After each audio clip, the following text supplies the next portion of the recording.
Hi, everyone. Before presenting this pre-recorded episode of the Richard Dolan Show, I just want to say a couple of words about it. You're about to hear an interview I conducted a few days ago with a gentleman who's still anonymous. At one point or another, he may change his mind about that, who co-authored a very interesting piece of research with another individual who is also currently anonymous. I have their PDF linked in the description below, and I encourage you to click it and download it. There's a lot there, over 200 pages worth of information. But aside from being extremely well researched, it's also a good read with a lot of data and food for thought. So what is their research? Well, they have essentially combed through several documents and recent interviews concerned with the UFO or UAP subject and made some very interesting connections. Among the documents they've studied are the Davis-Wilson notes from 2002, the Oke Shannon Notes from the Advanced Theoretical Physics Working Group meetings of the 1980s, the Jack Houck notes from the same group of meetings, several previously undiscussed documents obtained through Freedom of Information, and quite a few statements from interviews and publications over the years, from long ago to very recent. There's a lot there, and the picture they've painted is worth our attention. First, they emphasize some of the history behind and the importance of the Advanced Theoretical Physics Working Group. Some of you are probably familiar with this group, and others of you may not be. But the argument of the authors is that this group, starting in 1985, in many ways was the germ of at least a good portion of so much of the modern public conversation about UAP today. And I think they make a good case. The authors also have a lot to say about the significance of remote viewing, especially in the world of intelligence, and specifically in the efforts of the intelligence community to understand parts of the UFO and alien presence. And I think this part of the interview is one of the best, and you want to pay close attention to it.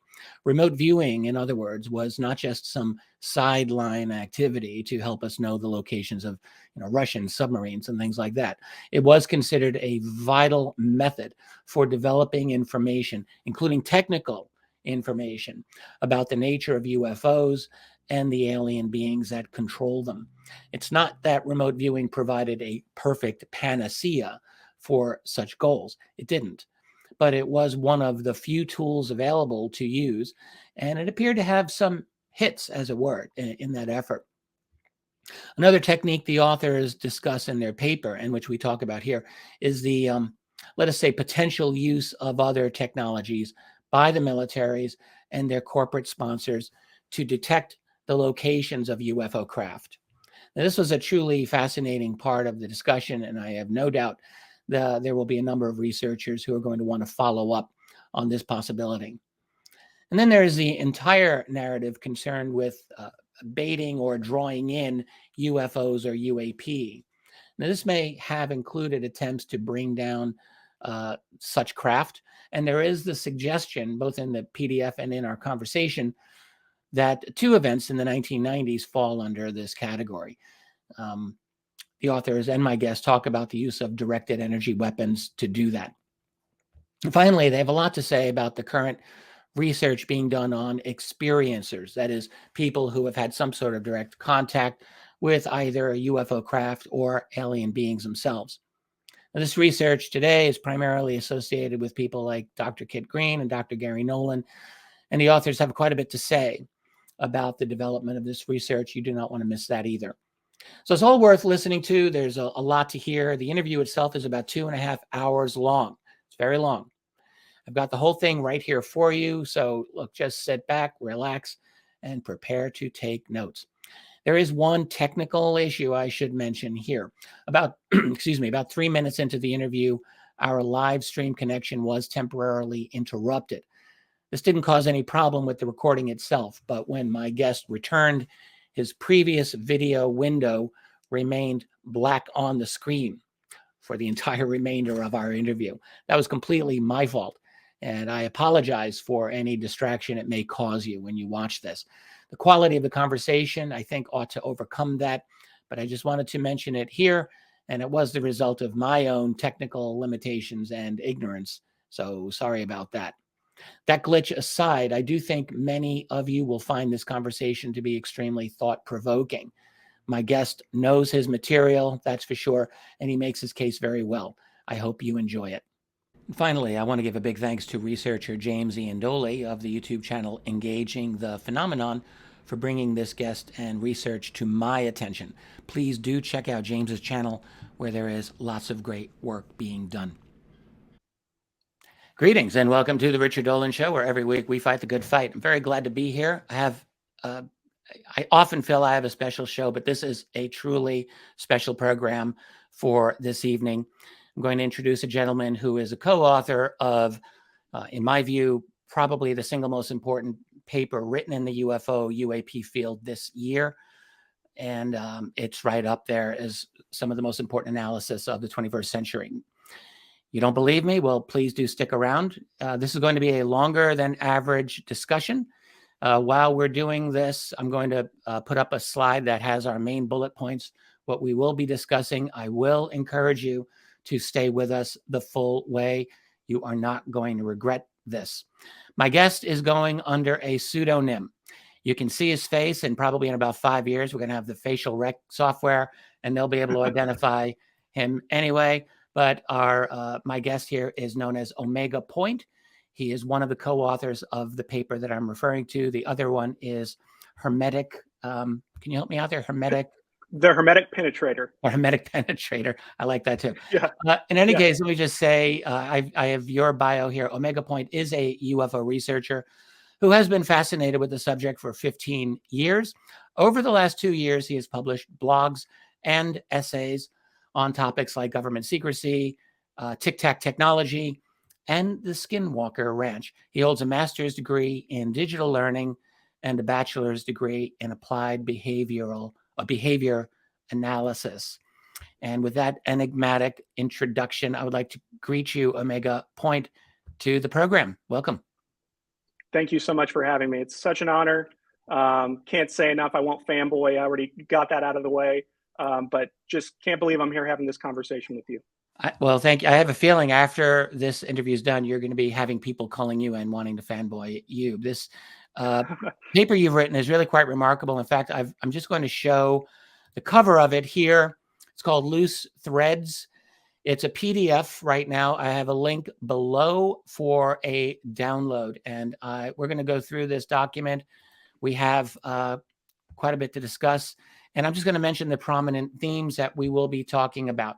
I'm going to read them, and then I just want to talk a little bit about them, and then Omega Point, you're going to take our hand and walk us.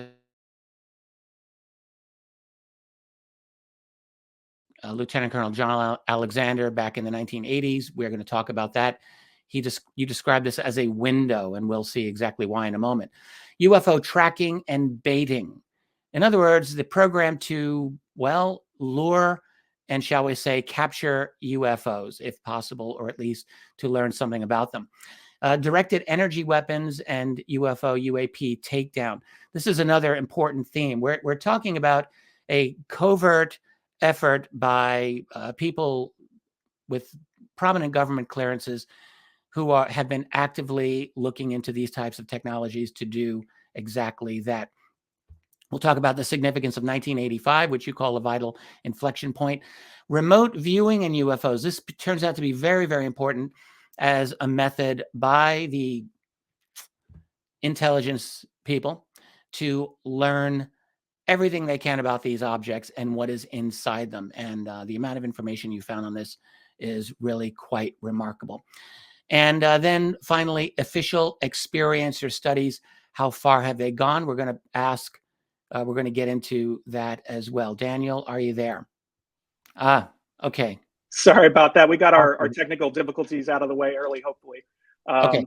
Where did you cut out? Because I heard. Yeah, I heard you. Yeah. So you just went through our prominent themes there. Sorry about that. No problem. All right. Well, welcome back. We had a little bit of a glitch. You're back. Yeah. So let's can you put that slide back up for me? Is that something you do? There you go, right there. Can you see that? No, no, it's just black for me. Well, that's no good. Trying to think what I'm doing wrong here. That's okay. Well, it starts out with the Advanced Theoretical Physics Working Group as a window, UFO tracking and Yes. baiting, Yeah. directed energy weapons. Yeah. Let's talk first about the Advanced Theoretical Physics Working Group, because that's really where our focus was for this piece. Oh, and actually, Omega Point, if I may, let me Mhm. just say one other thing here, and I Sure. should have done this before we started. What I want people to know is that what you and your co-author have done, this is really quite a remarkable achievement of research and, shall I say, of writing. This is a very well-written piece, but what really makes this remarkable is the research itself. So you've gone through a number of very important, recently released and discussed documents. So there's the Davis-Wilson notes, which are fairly prominent in a lot of what you and your partner are doing. There's the Oke Shannon notes from the Advanced Theoretical Physics Group meetings from the 1980s, and those were recently released. I think Grant Cameron had those. That's Correct. right. Yeah. Also, the notes of Jack Houck, who also attended those same meetings in the 1980s. And I think you and your fellow researcher do a lot of work in cross-checking and finding references, particularly with Davis Wilson, not simply to demonstrate the legitimacy of the Davis Wilson notes. I think we're at a point where you're going to really be banging your head against the wall if you think that they're fake or not legitimate. But beyond proving the legitimacy of the notes, simply to find relevant new information about what's going on with the program to understand UFOs and aliens. So you look at those documents. You look at a very interesting document out of FOIA on John Greenwald's The Black Vault by Major General Rapmund. I want to talk about that. You go through some correspondence with Admiral Bobby Ray Inman. You go through quite a bit of correspondence concerning Dr. Stephen Greer. Turns out very relevant information here. And also Dr. Kit Green and a few other individuals. And what you guys do, it seems to me, correct me if I'm not getting this right, is you take a lot of this information and much, much more. Interviews, Eric Davis interviews, and Jack Valet interviews, and on and on and on. And you more than just paint a picture, you're actually making a case for the fact that it seems to me that this group of individuals, I often call them the Bigelow crowd, the NIDS crowd, loosely connected. There's John Alexander. He's important here. Hal Puthoff, Kit Green, Eric Davis, Valet, and others. They are trying to get to the center of the labyrinth after all these decades. They've all been deeply engaged in the UFO subject. They all know a lot, but they all want to know more. They want to get into the center. And really what this story here that you're going to tell is in part what they've learned, seems to me, and getting into why remote viewing has been so important. And also we're going to have to talk about the biological studies by people like Kit Green and Dr. Gary Nolan and how that factors into this entire journey here to understand at a really deep nature what these UFOs are, what these these alien beings, if they are ET. I know some people don't believe that they're ET. Eric Davis, in one of his references you cited, didn't seem to think they were extraterrestrial. But to get to the center of what these objects are, but more importantly, is there an agenda, and who are these beings, and just everything that's going on. So it's a fascinating story, and I really believe that you and the Hermetic Penetrator have gotten very, very far with an incredible analysis. So with that, forgive me for jumping into there. Oh no, that was extremely helpful. I think you absolutely nailed it. You articulated it perfectly. We really were looking at a movement, right, between the NIDS group, as you call them, and looking at this relationship. We really see the loose threads as almost a story of associations. And so we start to observe the dialogue between these various sources that we've used. And it's not always local. It's across time and space. Some of them are back in the 70s, but some of them are as recent as this year. And kind of seeing, we talked about the other day, the ecosystem, right? How they talk to each other, that they all belong. And so especially as we move to talk about the Advanced Theoretical Physics Working Group as a window, what I mean by that is it's a window into their thinking at the time. into the kinds of things they were looking at, the kinds of theories that they had. What were their what researchers did they want to talk to? Where were the meetings held? All of this stuff is really important and really fascinating.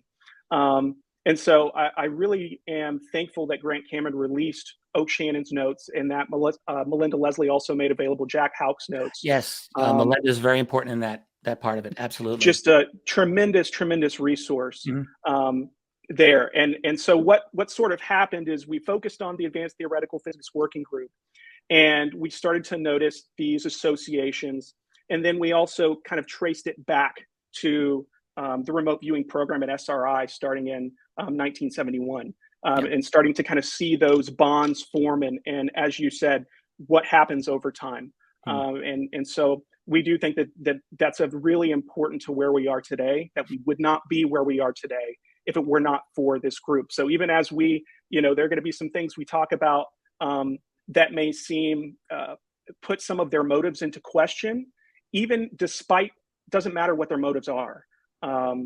They all contributed to this movement to where we are today. And some of them are still contributing, are still active. That's right. That's right. And so I think that's absolutely accurate. You did a great job, and that was very helpful. I don't think I could have articulated it any better. Well, before we jump in any further, I'll just say, so we'll want to describe what the Advanced Theoretical Physics Group was, but I also don't think that it's going to be necessary for us to stop and explain every single thing here. Sure. You're going into some deep waters, and I'm just going to, encourage the listeners. If you do not know what Omega Point is talking about here, you can search this stuff out. We'll do what we can to make materials available for people. But I don't want you to slow down too much here. But I do think it would be useful maybe just to describe what the ATP, the Advanced Theoretical Physics Group, was. And why don't you just take it from there? Sure. So the Advanced Theoretical Physics Working Group was a collaboration of military individuals, intelligence community officials, and scientists, government contractors, who were all interested in the UFO subject and related phenomena. And they would meet and assemble. I think there was something like 8 to 10 meetings. We don't really know the exact number of meetings. It's actually, there's not a lot that we know about the group. That's why those notes were so important. Mid-1980s. It started in 1985 and went for several years. Correct. Organized by John Alexander, Lieutenant Colonel. Yep. John Alexander. And that's right. And also co-founded by Dr. Ron Blackburn. Who is with Lockheed Skunk Works. And so one of the things that we tried to do in that section, I don't know, are you able to put the paper up on the screen for us? I don't know if that's something that you're right here. Are you able to see this? Or you cannot see when I'm putting it up here? I'm not able to see it. I don't know that means that no one can see it, but no, other people can see it. I'm sorry that you can't. So if you that's tell me okay. what page to go to, I can go right there. Let's go to page 16. Or rather, actually, let's go to page 17. Page 17. And I'm going to get the hang of this. And there we go. It's all text. It's all text. Yeah. So what we wanted to do here is show that the Advanced Theoretical Physics Working Group didn't happen in a vacuum. It was really formed as a continuation of a process that started much earlier. And it seems that it was connected to something called Task Force Delta, which was a kind of futuristic think tank organized by the Army. And it was headed by Colonel Frank Burns. And so what we find is that this task force basically was looking for really out there blue sky thinking. So they were encouraged to think outside the box. Alexander actually describes it as the people didn't even know that the box existed. And so, I'm sorry, were you? No, I was laughing. I thought it was really. I can see it now. I can see it now. That's good. Good. Okay, great. Yeah. So basically, the Advanced Theoretical Physics Working Group comes at a point in time where this group of INSCOM officials that they're kind of on the outs. They find themselves on the outside looking in.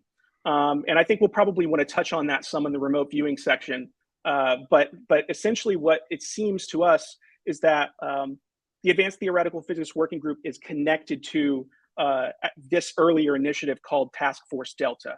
If that was in fact what it was actually called, And we this don't is know all if out that's the of real name. this is out of INSCOM, which is Yes. Army Intelligence and Security Yes. Command, I believe. Yeah. Absolutely. Okay. Absolutely. And so this is where it all starts.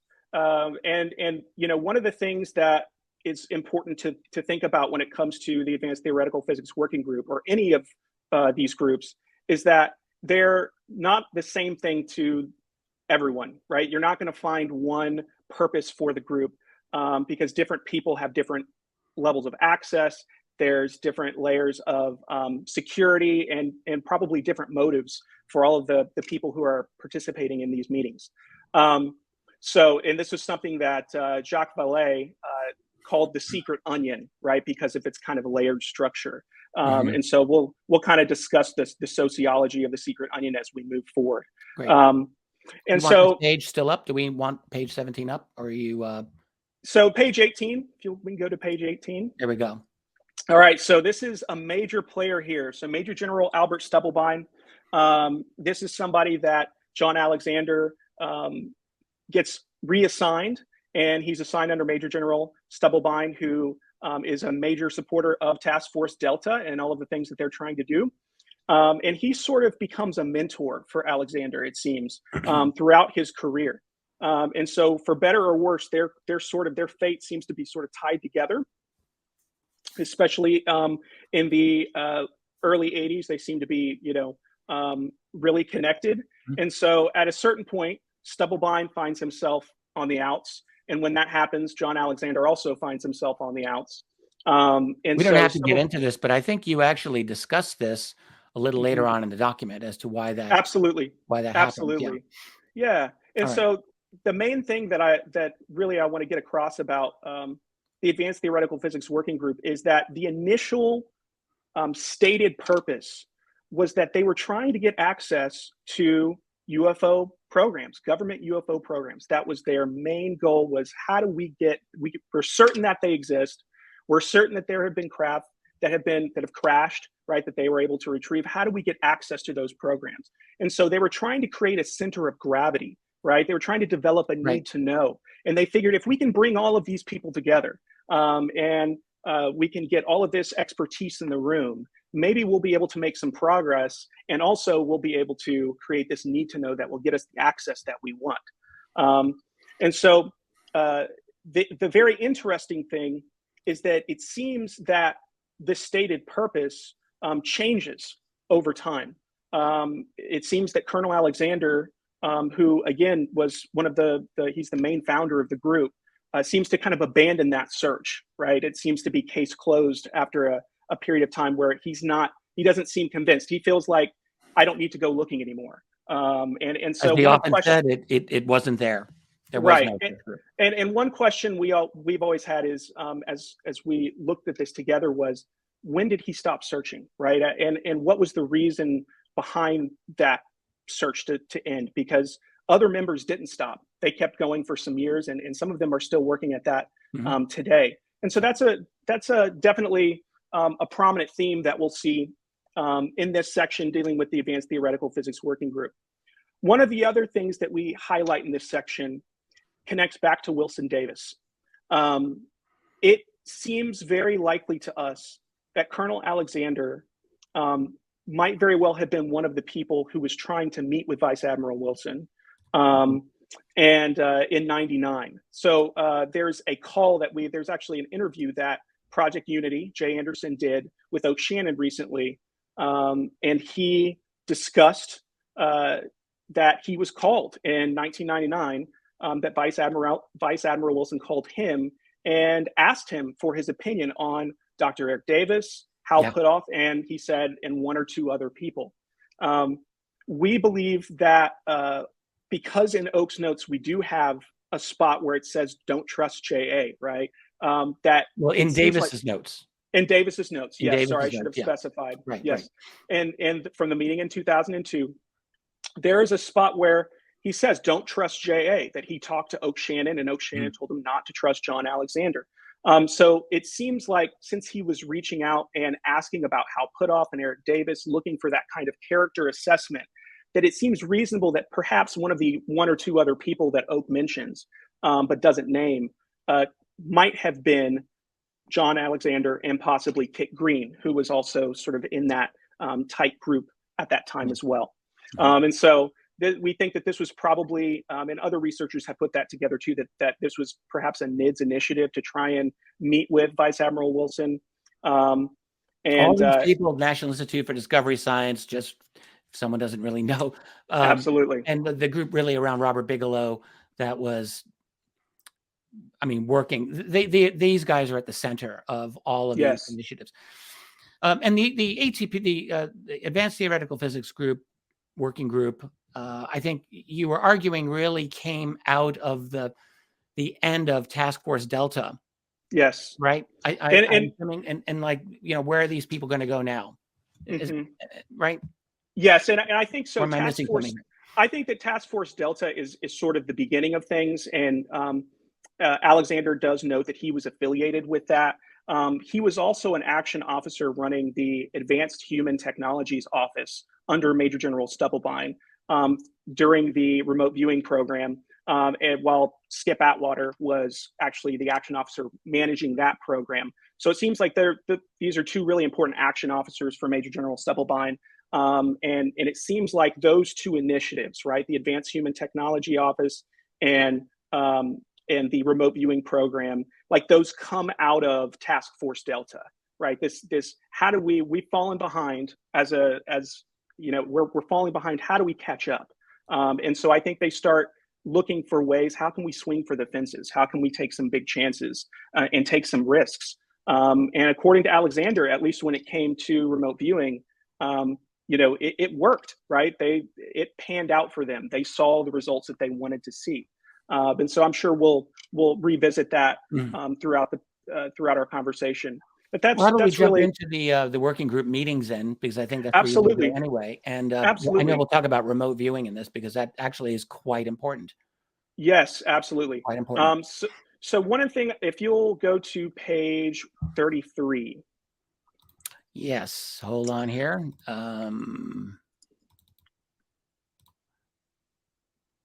33. There we go. Yep, there you go.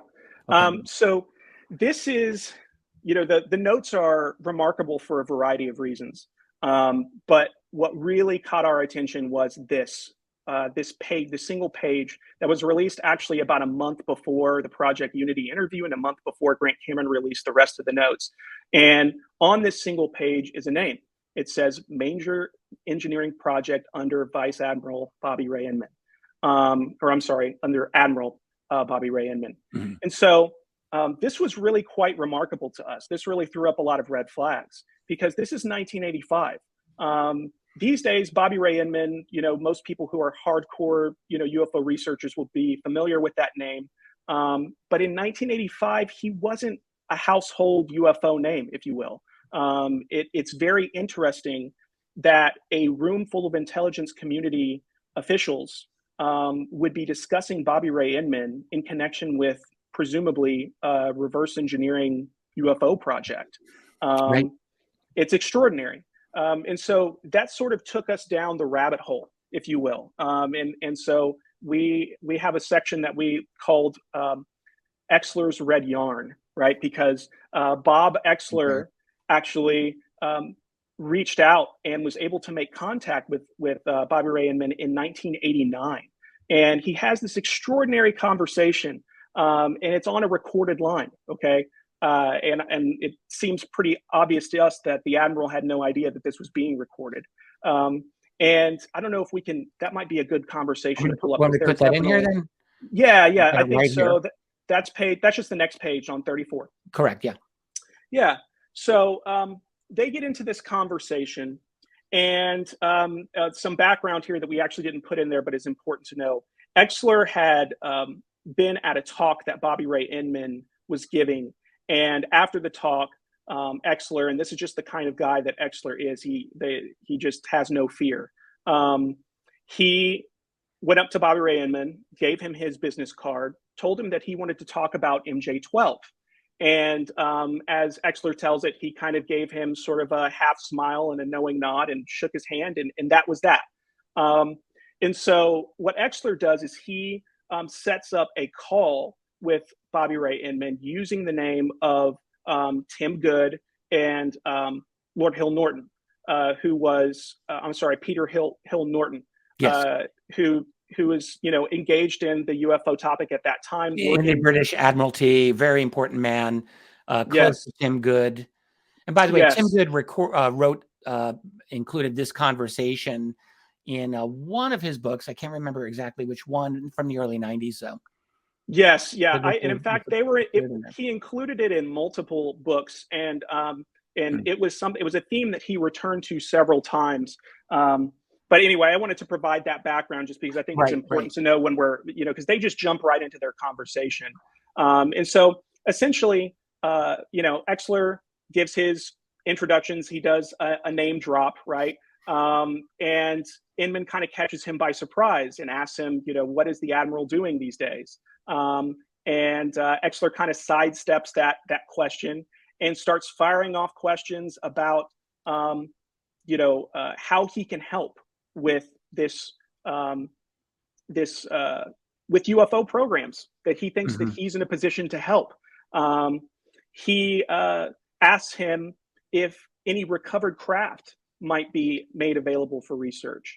And Inman responds that he doesn't know. He hasn't had any exposure. So he doesn't have a clue whether there are any ongoing dialogues or not. So this is in response to asking if they've made contact. And then he says that he asked about the vehicles coming available for public research. And he said, honestly, I don't know. 10 years ago, the answer would have been no. Whether as time has evolved, they are beginning to become more open on it. There's a possibility. And he points him to two men. He points him to someone named Rear Admiral Shapiro, who is, he tells him, a vice admiral. He is, a retired Rear Admiral who is working at that time with BDM, which we'll definitely get to.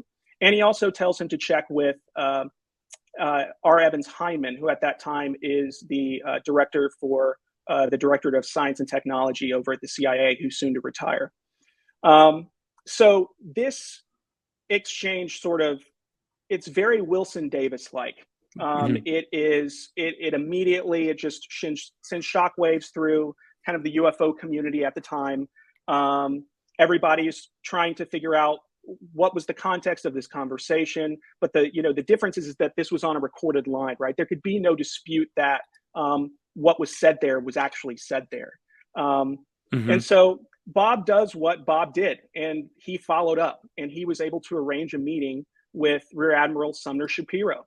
And so he actually ends up having two meetings with Shapiro, and Shapiro starts telling him some really interesting information. He tells him that he's been able to, that he tells him how the craft were put together, right? That they are sort of pieced together, and you have to know exactly how all of the interlocking pieces you have to put them all in the correct order, or it won't, or you won't be able to transport it and take it apart or put it back together, which sort of has a connection to, I believe it's the Aztec case. Yeah, I was just thinking about that. Yeah, I thought you might like that one. And so he starts talking about the propulsion system to some extent. It was said about the Aztec case, if I'm remembering this correctly, that it was actually able to detach into a couple of distinct pieces, unless I'm getting it mixed up with the Kingman one, but I think it was the Aztec one. I think you're right. And he, at a certain point, Bob Exler pulls out a business card, and it's got a hologram of an alien head on it. Okay. And just kind of tongue in cheek shows that to Rear Admiral Shapiro, and they're at actually his home. Okay. So imagine this, Bob Exler is sitting. It's kind of amazing Exler was able to get this kind of information. I mean, who the hell was he? What clearance did he have? I mean, he had with Inman, but he's able to get this information, which is quite extraordinary. He was a NASA engineer, but in terms of having high level clearances or any sort of expertise in these areas, it's pretty inexplicable. He's punching way above his weight. Yes. He's definitely legendary for this. There's no doubt about it. Yeah. And so anyway, when he shows him this card of the alien, right, with the alien head, Shapiro freaks out. Okay, he starts pacing back and forth. He seems to think that he starts lamenting out loud that why didn't Inman send you to the current director of naval intelligence, right? And sort of thinks, well, maybe you're not here under the circumstances that I thought you were here for, and so he asks him to leave. And so what we did is we thought that's pretty interesting that he said, why didn't he send you to the current director of naval intelligence? And if you'll look, it's on page, page 42. We pulled a list. There we go.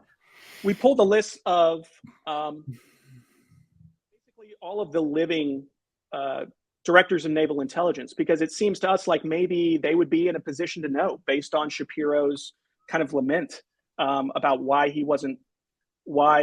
Exler wasn't sent to the current director of naval intelligence.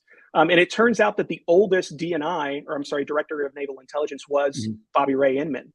And so it seems like if Inman gave Shapiro's name, that was probably a connection there. So that's some really interesting. That was a really interesting thing for me to see, and I would be interested to see other researchers kind of dig into some of those names. He also visits someone named R. Evans Heinemann, and he actually meets with Heinemann at Langley at CIA headquarters. And Heinemann completely stonewalls him, doesn't want to give any information about it. He seems a little bit interested in the idea that there are, operational flying saucers at S4. Again, Exler is asking all of the hot button topic questions of the day, right? He wants to talk about MJ-12. He wants to talk about Bob Lazar. He wants to talk about Gulf Breeze. All of these things are he's just going for it, and you really have to respect it. And this was all big stuff circa 1990. It was absolutely top of the list, all of those things. Yeah. And so Hyman completely stonewalls him, doesn't give him anything. It's not at all like the earlier encounter with Shapiro. He basically says, gives him the idea to, I don't know anything about this. Don't ask me about this. Don't call me, thanks for your interest. Talk to you later. One of our research partners is Twitter user RGH UFOs. And if you can go to page 45, one little surprise here. Got it. RGH did what RGH does, which is he just emails people. He just goes and he's able to he's very good at finding contact information and reaching out to people. And he just sent a nice short email to Evan Hyman and asked him the question. So I'll read it because it's kind of small. So he says, I am reaching out to you regarding some research I am doing. The subject of my research relates to U.S. programs in the 1980s that focused on the UAP UFO phenomena. The reason I am contacting you regarding this is comments made by Admiral Bobby Ray Inman. He suggested to a researcher that you may have knowledge on this subject. I understand this is a sensitive NatSec topic issue, but I would be extremely grateful if you would consider answering a few questions I have. Now, Hyman's going to respond here, and it's really important that we see that RGH was not trying to misrepresent his email. He was not saying, Bobby Ray Inman gave me your name. He was just referring back to the previous, right, what we just talked about, right? That exactly. Exler had the name and it had been published. And however, it seems that Evan Hyman misinterpreted. And he responded, I am a long way and quite a few years from working in the area you're researching. However, given that Bobby Inman gave you my name, I will give it a shot. My background is in technical intelligence, not U.S. systems. Send me your questions and I will try to help. Now, it's really important to see here that first sentence. I'm a long way and quite a few years from working in the area you are researching. Well, it wasn't a long and confusing email. I mean, there was one area. The subject of my research relates to U.S. programs in the 1980s that focused on the UAP UFO phenomena. Okay. Exactly. So he's saying not only that he worked on those programs, but that he's even willing to answer questions related to UFO programs in that time frame. And we did a little bit of research on him to kind of figure out, what other things he was over. He was over NRO's Program B, which was their SIGINT or SIGINT satellite program. And so it's kind of a precursor to, I don't know if it was, maybe you can help me. I don't know if it was concurrent to NRO or if it was previous to NRO, but it was reconnaissance satellites. Well, NRO started as early as 1960, 61, NRO was going. So I'm not sure if this was prior to that. Yeah, I think so the CIA at that point was running they had reconnaissance satellites, and then Signals later intelligence signals intelligence, yes. And then later they would transfer that, and NRO would take over. That makes perfect sense. Yeah. Sense. So all of this really comes back to, why is it that merely mentioning Bobby Ray Inman's name greases the wheels for conversations about UFOs? Shapiro apparently didn't even call to follow up to see, if Bob Exler was legit, right? He just started talking about, oh yeah, we take the crafts and pack them up and put them on trucks, and we take them to different labs, and it's extraordinary stuff. And so now we also, many years later, have Hyndman seemingly hinting at the same thing, that he did know something, right? He had some involvement. And so this was a really big, significant find, in my opinion,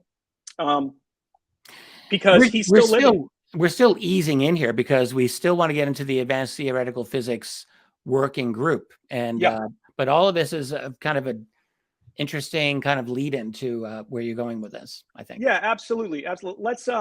Let's skip to, what was our next bullet point? I'm sorry, I need to get back on track. These are our prominent themes. You can see that now.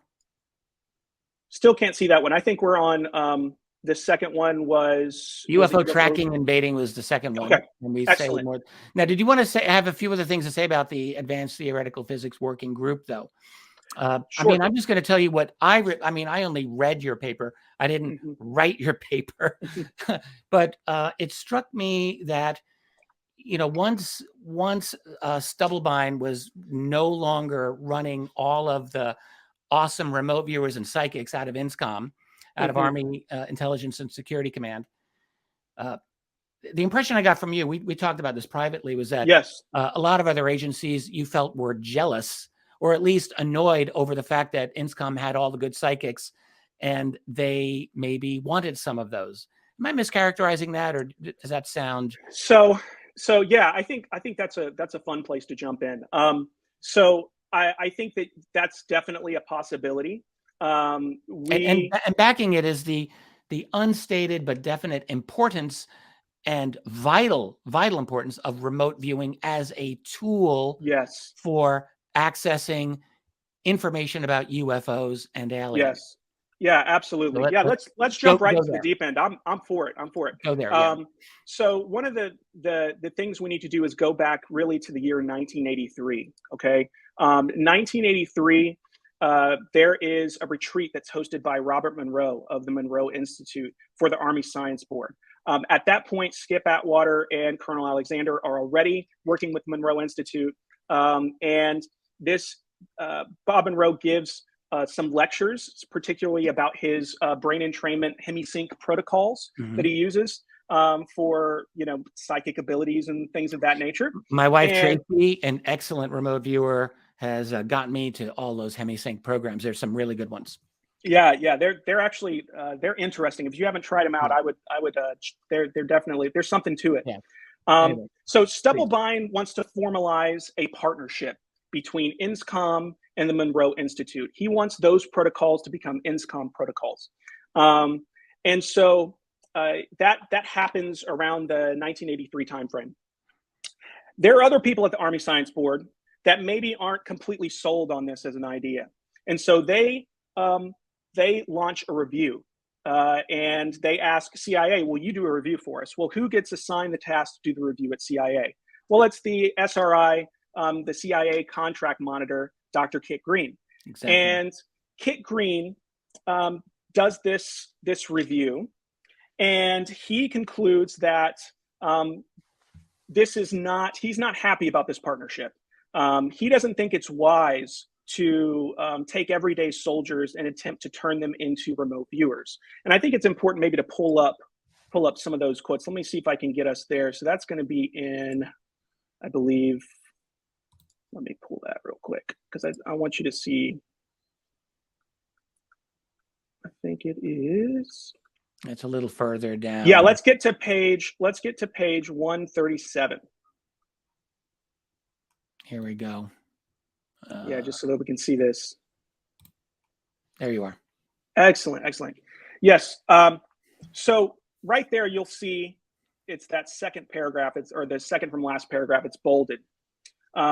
He says that really he looked at blood tests, he looked at genetic tests, he looked at IQ tests, neurological tests, cardiovascular tests for all of these SRI remote viewers. And he concludes that there's something special about them, right? They're rock smart, stars. they've got amazing, they're not normal, he said. Right. And he even said that they are close to 100% accurate, right? So that's at times. He said at times. At times, true. You mentioned that. I'm like, where did he say that? He did. He said there were at times, I think he said close to 100% accurate at times. That's like uncanny, super high level of accuracy. Right. We're talking people like McMoneagle, Pat Price, probably Ingo Swann, the OGs in the remote viewing field. These people were off the charts amazing. Absolutely. Yeah. And so he, not only does he think that it's unwise to try and turn everyday soldiers into rockstar remote viewers, he also doesn't think it's necessarily safe. He's not convinced about the HemiSync protocols.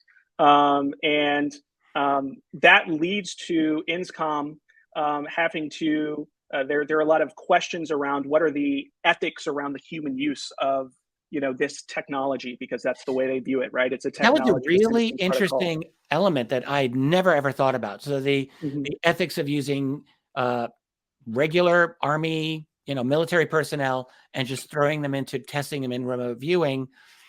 I would not have thought that was somehow violating ethics, but I could see that was an ethical issue that did come up, and it resulted in some kind of human resources review board, some bureaucracy getting in the middle of it and really kind of mucking up the whole system is what it seemed like to me. Yeah. So if you'll back up one page for me, I think we should look at this document if we can. There you go.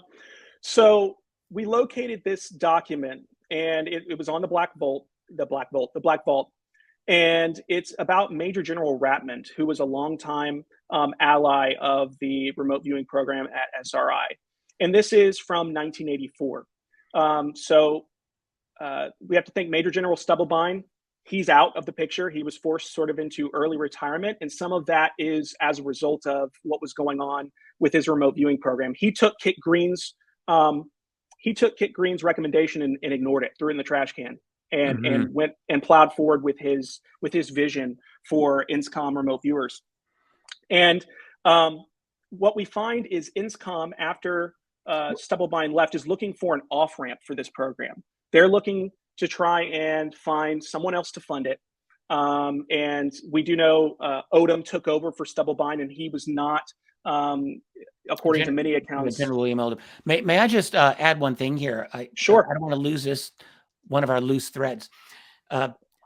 Kit Green's looking at all of the qualities of these remote viewers, and he's seeing very particular, specific things about them.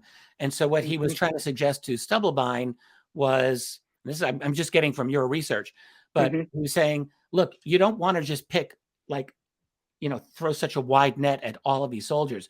We can identify the best candidates and then recruit them into the program. You're going to save yourself a lot of hassle, a lot of work. But apparently Stubblebine believed, no, everyone's got this capability. They just need the right training and protocols. That seems to be a divide there. And so out of that conclusion, I would say by Dr. Kit Green, I think we're getting the study that I hope we're going to talk about, the biological epigenetic studies that are going on to get a kind of a profile, I suppose, an immunological profile as well of these experiencers and all of this. So I think it, like you're seeing the germ of it here in the 1980s. That's right. and how it then evolved into what it currently is all about, which I hope you'll get into. Oh, absolutely. Absolutely. We're All right. headed I'm there. sorry for the interruption. No, I think it's good that you outline that succinctly. So INSCOM's looking for an off-ramp for this program. And what ends up happening is they go to Major General Ratmond, who is at that time the chief of the U.S. Army Medical Research and Development, Command, right? So it's a long USARMDC, I think. And he says, I agree. We need to find an off-ramp. We need to get this to a national program. We need to get this to someplace like perhaps DIA or NSA. And he says that he would like to establish an R&D effort to look at the physical, biological, and psychological characteristics of what he calls psychoenergetics. And he wants to do this using his facilities and using, if they are amenable to it, the current staff that are already working on the program. And so this happens in '84, and he says he's going to go and meet with someone at DIA. And then he says he's also going to meet with something at NSA. Now, one thing I didn't draw your attention to the other day was that this redaction here. Do you see this redaction? Yes. So prior to this, we've got DIA, and it actually gives you a date. However, here we have a redaction on this NSA meeting date. It's not really clear why we don't have a code on it, so we can't say for sure why they redacted that. It could be a hint that perhaps his meetings with NSA went well, and that NSA was perhaps interested in running with this program. And of course, later on, SAIC, which we kind of colloquially, we refer to it as NSA West because of how close they are, would eventually take over that program. And so in the early 90s, yeah, I guess if I had known this, I didn't remember this. They got full control over what remained. I guess this was from the Stargate program. Yeah, it became Stargate when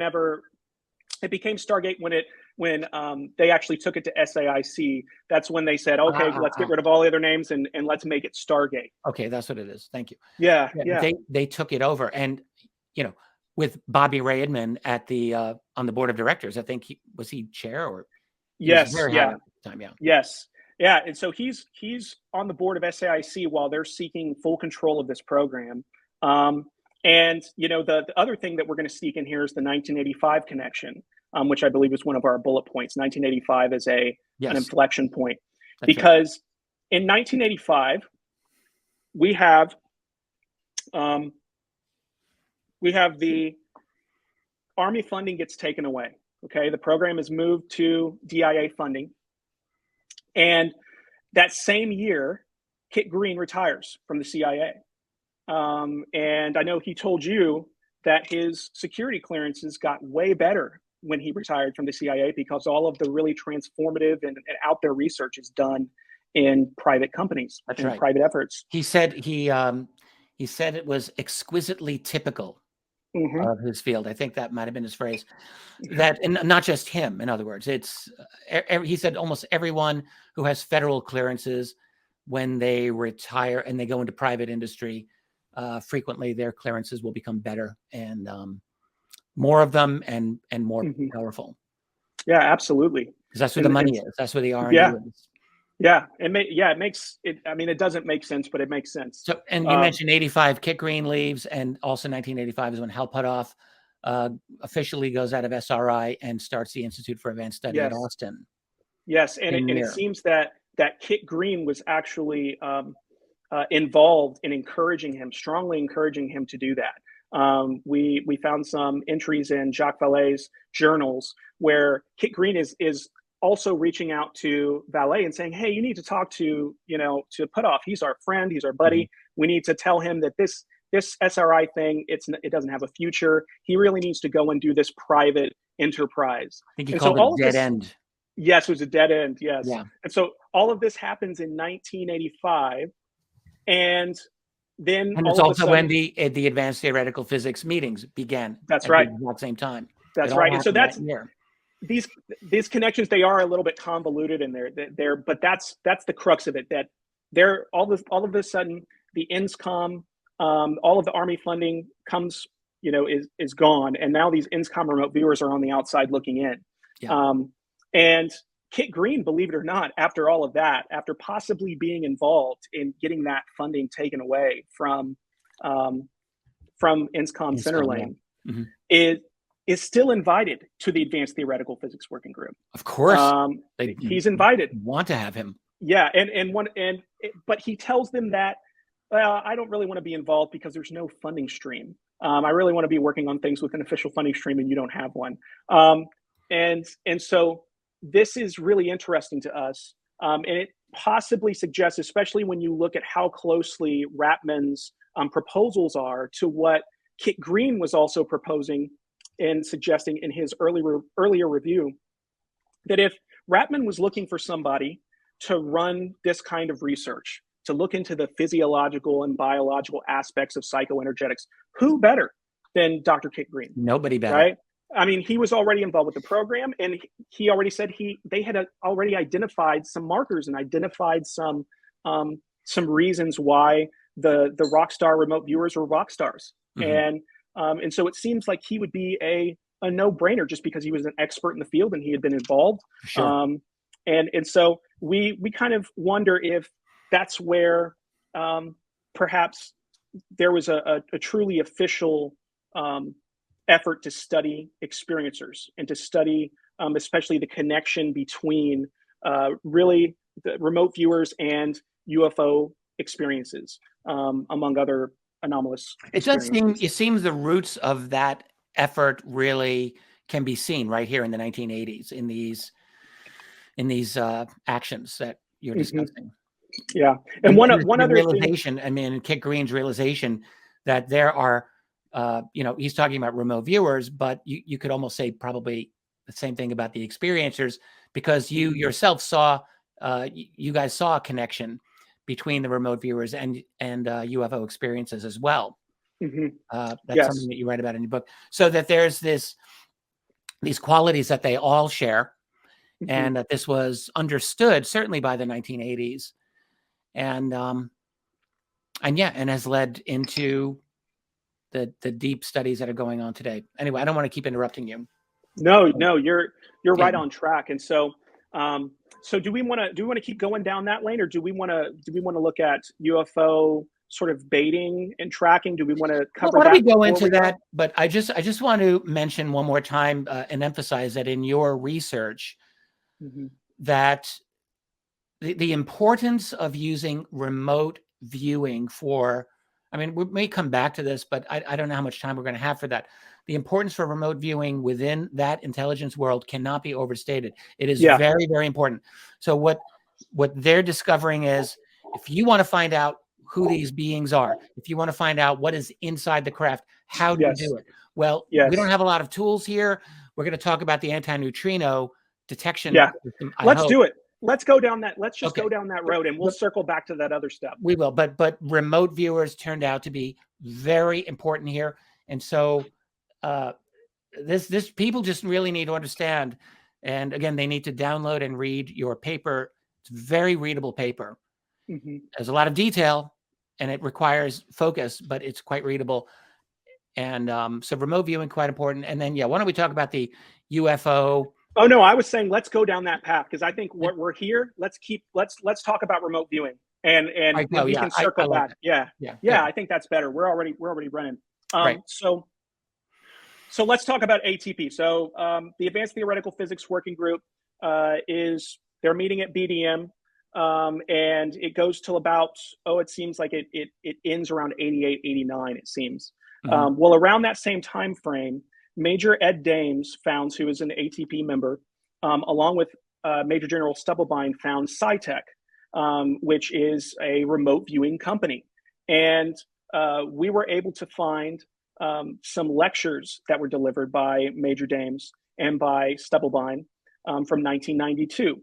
And we stumbled across these because there have been some some lore, some mythology, but I'm not sure how mythological it is after some of the research we've done, that Stephen Greer has discussed, that he was approached in 1992 by Major General Stubblebine, and who we believe to be his wife, Rima Lebo, at more than one conference, to make overtures that they would join forces, that he would take his CSETI initiative, right, his contact initiative, and he would join forces with a private organization of theirs. And so that's what kind of led us down the path to look at SciTech, which is the company that they were working at. SciTech was made up of active duty INSCOM technical remote viewers. And so again, we have that funding gets taken away, right, in 85. One of the main goals that they were looking at the Advanced Theoretical Physics Working Group was how do we establish contact, right? That was one of the main things that they were looking at. And one of the main... Physical, and then the second one was psychic or psi. That's right. Yeah. And one of their action items was, we got to hire remote viewers. We got to hire these remote viewers because we need to see, we want to, look at their findings. And in fact, in that first meeting, we see Dr. Hal Puthoff is there. He's talking about UFOs, but it's during a remote viewing presentation. So in the first meeting, they're talking about remote viewing. So just as you said, that it was inseparable. It's not this side thing that they're also kind of interested in remote viewing. They were very, very convinced that remote viewing was a tool that could be used to investigate UFOs. Major General Stubblebine, in his lectures from 1992, by the way, Dr. Stephen Greer introduced him for the lectures, and which is an interesting detail, considering that Greer said that they were in the same place and he had made those overtures. Yeah. He said that they were able to use remote viewers to track UFOs, but not just to track UFOs, to observe the craft on the outside and on the inside. Yeah. And then Major Dames would go on to talk about how they use this capability for reverse engineering efforts, to reverse engineer future human technologies, but also to reverse engineer UFO technologies. That wasn't successful, though. I thought I read. I'm sorry. I thought I read in your study that was not successful. Am I misremembering that? The part that was successful is that they were able to get really good data, and that they were actually able, they claimed at least, to be able to reverse engineer some capabilities, that they had contracts even lined up, and that was something they could do. It took a long time, but they were able to do it. Okay. What they weren't able to do is they weren't able to get any understanding of the more complex aspects of the phenomenon. Dames categorized, he was answering some questions back and forth at this conference, and someone asked him, do the beings on board the craft, do they know when they're being observed? Can they tell when you're watching them, when your remote viewers are viewing them? And he uses that he takes that opportunity to kind of split the others, if you will, into two different camps, right? So one camp are the humanoids, right? And he says that in almost every case, the humanoids, just like humans, right, they have no idea, or at least it doesn't seem that they have any idea that they're being viewed. But there's a second type of non-human intelligence that he calls the transcendentals.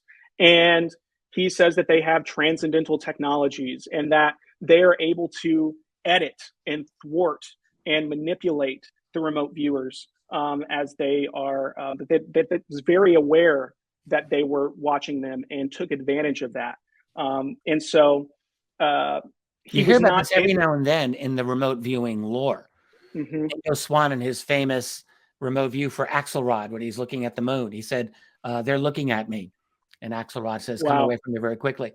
And Pat Price, when he walked into Puthoff's office one day and said, oh, by the way, in my spare time, I remote viewed the locations of alien bases.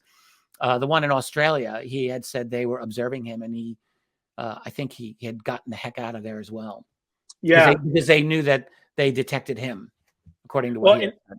It sounded to us a lot like the phenomenon at Skinwalker Ranch, this sort of precognitive non-human intelligence. And it does seem to us that there is a pivot for at least some members of the group during this time frame. that they move away from, that's not to say they completely abandon, but they sort of move away from efforts to put their hands on a craft, right? Efforts to physically inspect a body, right? To get access to remote viewing programs. I'm sorry, reverse engineering programs. And they begin to shift towards, how do we get contact? How do we establish contact? How do we establish communication? Because we need to be able to understand what's the agenda. And this is why they became interested in Greer. Yes.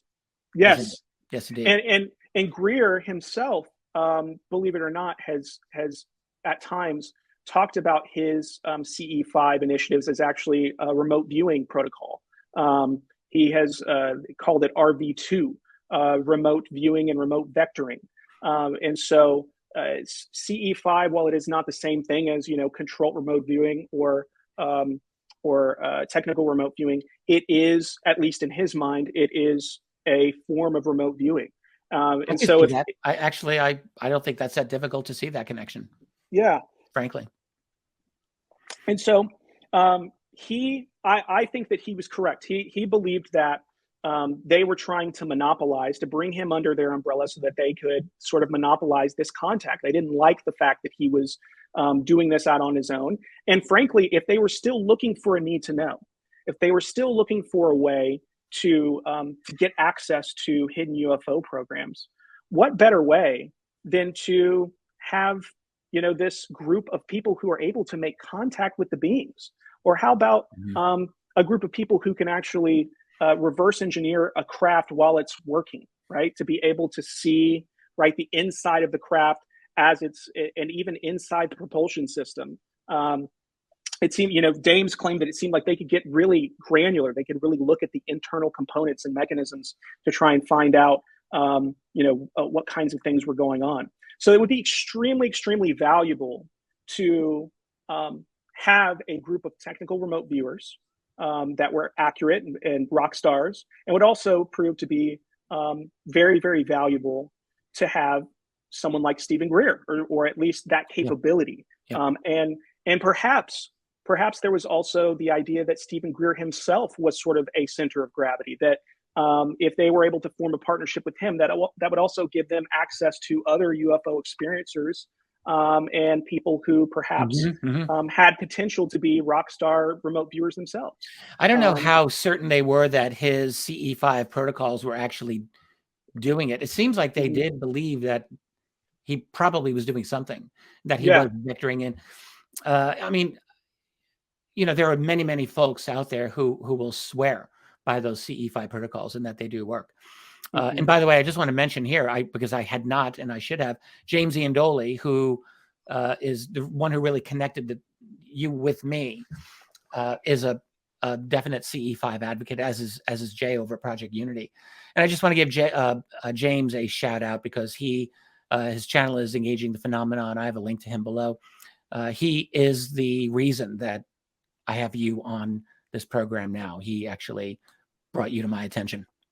Absolutely. And he's been so instrumental throughout the process. And even as we were putting this together, he helped us to connect us to people who could help us find documents and help us track things down. And so he's just incredible. Can't say enough about James. And my research partner, also an advocate of, I don't know, CE5, but the same thing, right? So the HICE, right? Right. So so back to Greer then. It's, there are people who probably would have wondered all these years, because I mean, Stephen Greer is just so polarizing. There are people who love him and people who cannot stand him. He's very polarizing. And so they may wonder, well, why would the government really be interested in him? Well, this would be a reason.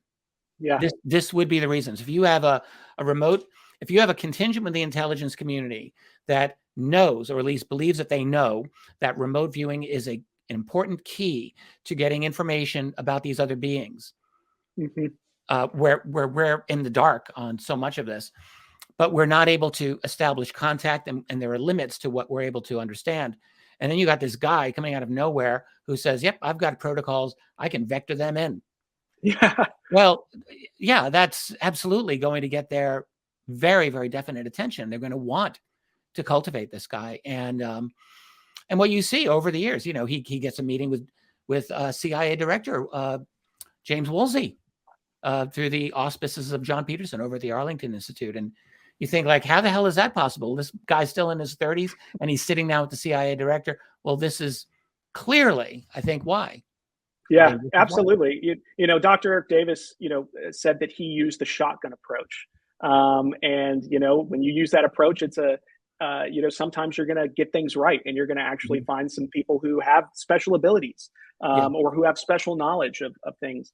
And so that's SciTech, right? So SciTech that's really interesting. In the appendices, I really encourage you, if anyone downloads this paper, we've got the full transcript. There's a lot of stuff there that it's just an endless rabbit hole.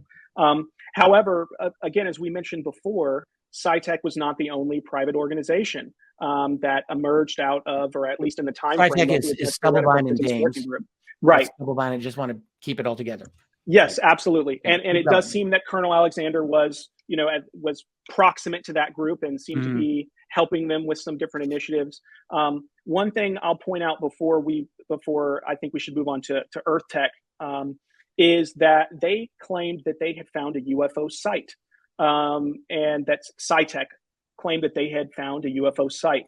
And if you'll go to, let's see, this is going to be at page 112. There we go.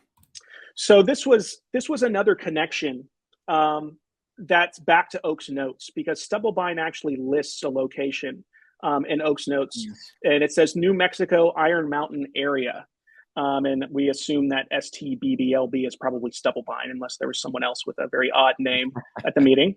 And so if you'll look, there are two Iron Mountain areas in New Mexico. You've got one that's up near Taos, and the second one is maybe a little bit more interesting than Taos. You've got, it's proximate to White Sands, it's proximate to Holloman, it's proximate to Socorro, and to San Antonio, where the Trinity crash occurred. And so this is a very interesting area. And Jacques Vallée, in his diaries, actually not his diaries, his journals, sorry, Jacques, actually discusses going to this mesa, or at least going to a mesa with Dames, with Stubblebine, and it seems that they were meeting at Colonel John Alexander's house, at least for some of these gatherings. These seem to be sort of post-ATP gatherings, but with some similar members. Ron Blackburn was very big. He was at these meetings. And we pointed out in our research that Ron Blackburn, who again was the co-founder of the Advanced Theoretical Physics Working Group and had been affiliated with Lockheed Martin Skunk Works, that he has actually filed patents. And there's one patent that he filed that he has claimed was reverse engineered from videos of UFOs that he viewed. And he filed the patent in 1995. So this is kind of in the same time frame. However, it does seem like there's a lot of detail to just be working off of a video for a patent like that. And he even includes, and I've got a picture in the doc as well of one of his sketches that actually includes a disc shape. And so it seems to us like it's possible, if you're wondering, is it possible to reverse engineer using remote viewing?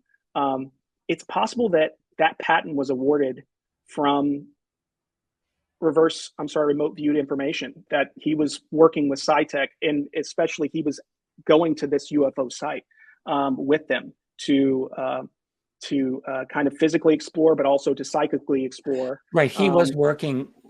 Well, I met Ron Blackburn myself a number of years ago, and he's, first of all, a brilliant man, a very gracious man. But yes, it's very obvious, like he has always known a great deal about the UFO subject, and also a great deal about psi phenomena. It's quite evident. Yes, quite evident to me when I met him. So I think he had a lot of he clearly had a lot of connection to psi phenomena back in the 80s. Who knows how far back? Certainly by the 80s and the 90s, when you're talking about here, he's clearly deep into it. Mm-hmm. Yes.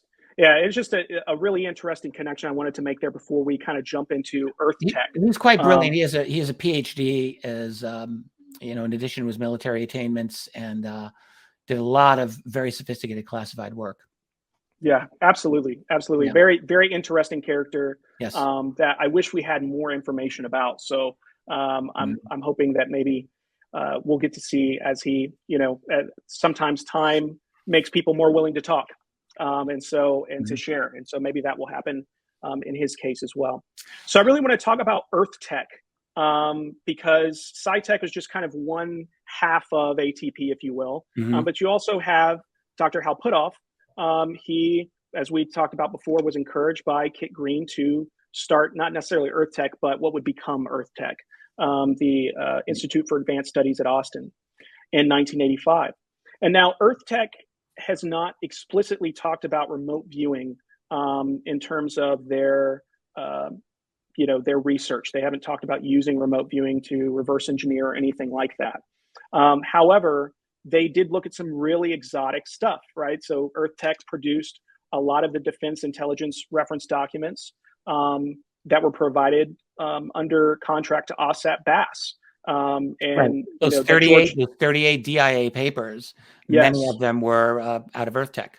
Yeah, and most of them, I think, Dr. Hal Puthoff did, I think, one of them, but I think there were a lot of them that came from Dr. Eric Davis as well.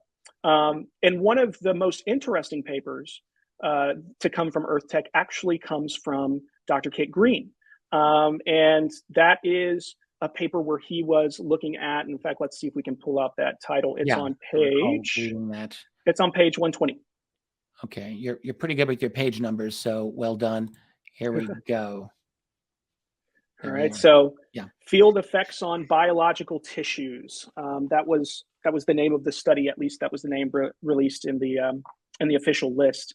This is one of the 38 papers for the OSAP ATIP program that was contracted, and a lot of scientists said, "What is this nonsense?" But these were really, truly leading edge studies in their areas. And so, yeah. Absolutely. Yeah. And so this is a really interesting paper. Basically what he's looking at, he had a cohort, I think, of about 100, maybe a little more, patients that had close encounters with UFOs and had sustained injuries from their close encounters.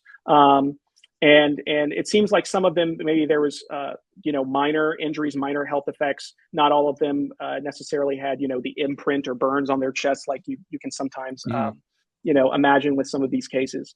But he made the case that if he could look at all of these effects that were happening, that maybe he could glean some information about the propulsion system of the craft, right? He would be able to find out something about the technology, because there were enough cases and enough, data that seemed to constitute a pattern. Yeah.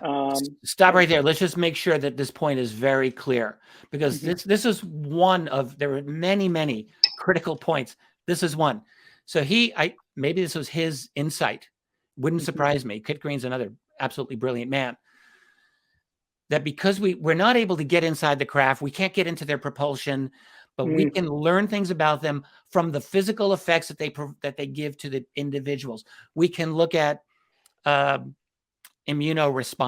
I think was one of the things that he was talking about, and epigenetic damage that people have as a result of their interaction with these these craft. And so the idea is, if we can see patterns in the biology on human beings, that will give us critically important clues about elements of these objects. Absolutely. Okay. Absolutely. And that's a really interesting connection. Sort of, I like what you did there, where basically they're both on the kind of almost on the outside looking in. How can we get an advantage here? So essentially, what we started looking into, and really what my co-author has been really instrumental. I really want to. Hermes has been writing about this topic and what we're going to go through here at length. So I'm going to do my best to articulate it. I would really call him the subject matter expert in these areas. But what they were what we tried to do, and what Hermes has tried to do, is figure out, when did this start, right? When did this connection between when did the research into UFO experiencers really begin, and how has that evolved over time? And so one of the things that we looked at is that for this study, his cohort of cases actually go back to 1978, which is the same year that Joe McMoneagle, right, Rockstar Remote Viewer, joins the program at SRI. And Joe McMoneagle had a really nice close contact UFO experience in 1966. I think it was in the Bahamas. And so it seems to us that he would have had access to his medical records. Obviously, he was the CIA contract monitor. He would have had, been able probably to get samples from him at that point in time. And so it seems like he was looking into this for a long time. Let me just add, I don't think you guys mentioned this, but 1978 just happened to be, I would say, a fairly significant year of not just UFO sightings. It was big for that, but actual alleged encounters with non-human beings, with aliens. It was a big year. It was a big year with encounters with so-called humanoid or alien beings. Quite a few there. Yeah, quite a few. That's interesting. Yeah. That's interesting. And so you really start to see there's a connection there. And it wasn't just Kit Green, we should say. It seemed that Jacques Vallée was also brought in because he was already working at SRI in 1971 when this program got started up. He was working on ARPANET and some other things. And so he kind of became what he said was an unpaid consultant to the program. In 1981, it seems he was brought in a more official capacity to look at this UFO connection. They noticed a pattern that their Rockstar Remote Viewers seemed to have these UFO close encounters. And Jacques Vallée was able to come in and sort of assist in that. And he was very involved in the remote viewing program just more generally. But this seems to be something that perhaps at least that connection between UFOs and remote viewers, that was something that he was helping to investigate. And so there's this connection. And again, we kind of talked about how in 1985, Major General Ratman wanted to do just that. He wanted to look at this connection between, he wanted to examine the biological, physiological components. The physical effect, basically, of these objects. Absolutely. And so that really connects us more to recent day as well, because we have several people who have come forward and have talked about, or it seemed to be talking about Kit Green in relation to some sort of experience or study that might be ongoing, or at least was going on in the 2013-2014 timeframe. So one prominent person would be Jim Semivan. Jim Semivan came out. He was a CIA officer who, go ahead. I just wanted to make sure, did you cover everything you wanted to regarding Earth Tech and Hal Puthoff's engagement in all this? Well, we'll kind of circle back to a couple of those things as we go. Yeah. Okay, fine. I want you to go where you want to go here. Yeah, absolutely. So we had Jim Semivan came out as an experiencer. He's a CIA officer who had some various anomalous experiences with beings and craft and things like that. And he is visited by John Alexander, and he is then visited by Jacques Vallée. And then shortly thereafter, he is visited, he says, by people at CIA that you would know, connected with the UFO topic. And he says that they took video of his, they did an interview and they videoed the interview. And he says that they took materials and that video to DARPA, that they took those things to DARPA, that Colonel Alexander took those things to DARPA, which will come up multiple times. And then he also says that they came and took blood, and that they came and took his medical records, which he had kept. And again, it's Semivan here. Semivan, yes. They took his blood. That's right. They took his blood. They took his medical records. Someone from CIA that you would know, he says. And so this is kind of this interesting pattern, because we also have Jim Burrows, who John Burrows. John Yes. Burrows. Sorry, Yeah. pardon me. Mm-hmm. John Burrows, who is connected with the Rendlesham Force case. I believe he allegedly put his hand on a UFO. Did he not? That was Jim Peniston. Was that Peniston? Okay. John So John was a close, but he didn't touch the craft. He was close. Okay. Okay. And so he has apparently been approached. He's talked about at length, and he's done some interviews with Grant Cameron and Frank Stelter, I think, as well, where he's talked about how he was approached to take, and they really wanted to get his blood samples and his DNA, and he didn't want to give it to them. He kind of pushed back on that. And John Alexander talked to him and said, "What, are you, an idiot? You remember when you had surgery? They already have all your stuff. They've got your blood. They've got your tissue," almost sort of greasing the wheels of like, it's not a big deal. Just give them your blood. Let them do what they want to do. I think he also mentioned that Gary Nolan was flied down to speak with him as well, to try and convince him to give him that DNA, to let him take that.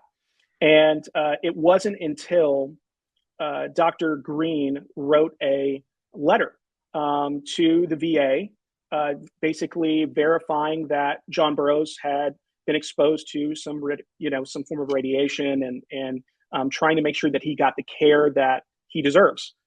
Because that was something that has been a lifelong struggle, I think, for him, is getting proper care. John, if I'm not misquoting, I think really said that letter basically saved his life. Yeah.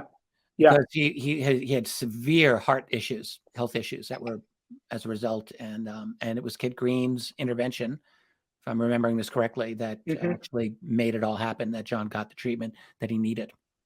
Absolutely. And so that sealed the deal. That's where he said, yes, fine, take my samples and do what you need to do. He was briefed at Earth Tech about remote viewing. And he was also instructed in how to do a certain form of meditation, and how to do a certain form of yoga by Dr. Kit Green. And getting into something important, and I want listeners to pay very close attention to this, because I know where you're going to go, and this is a really important area where we're going to go here. Yes, absolutely. Okay.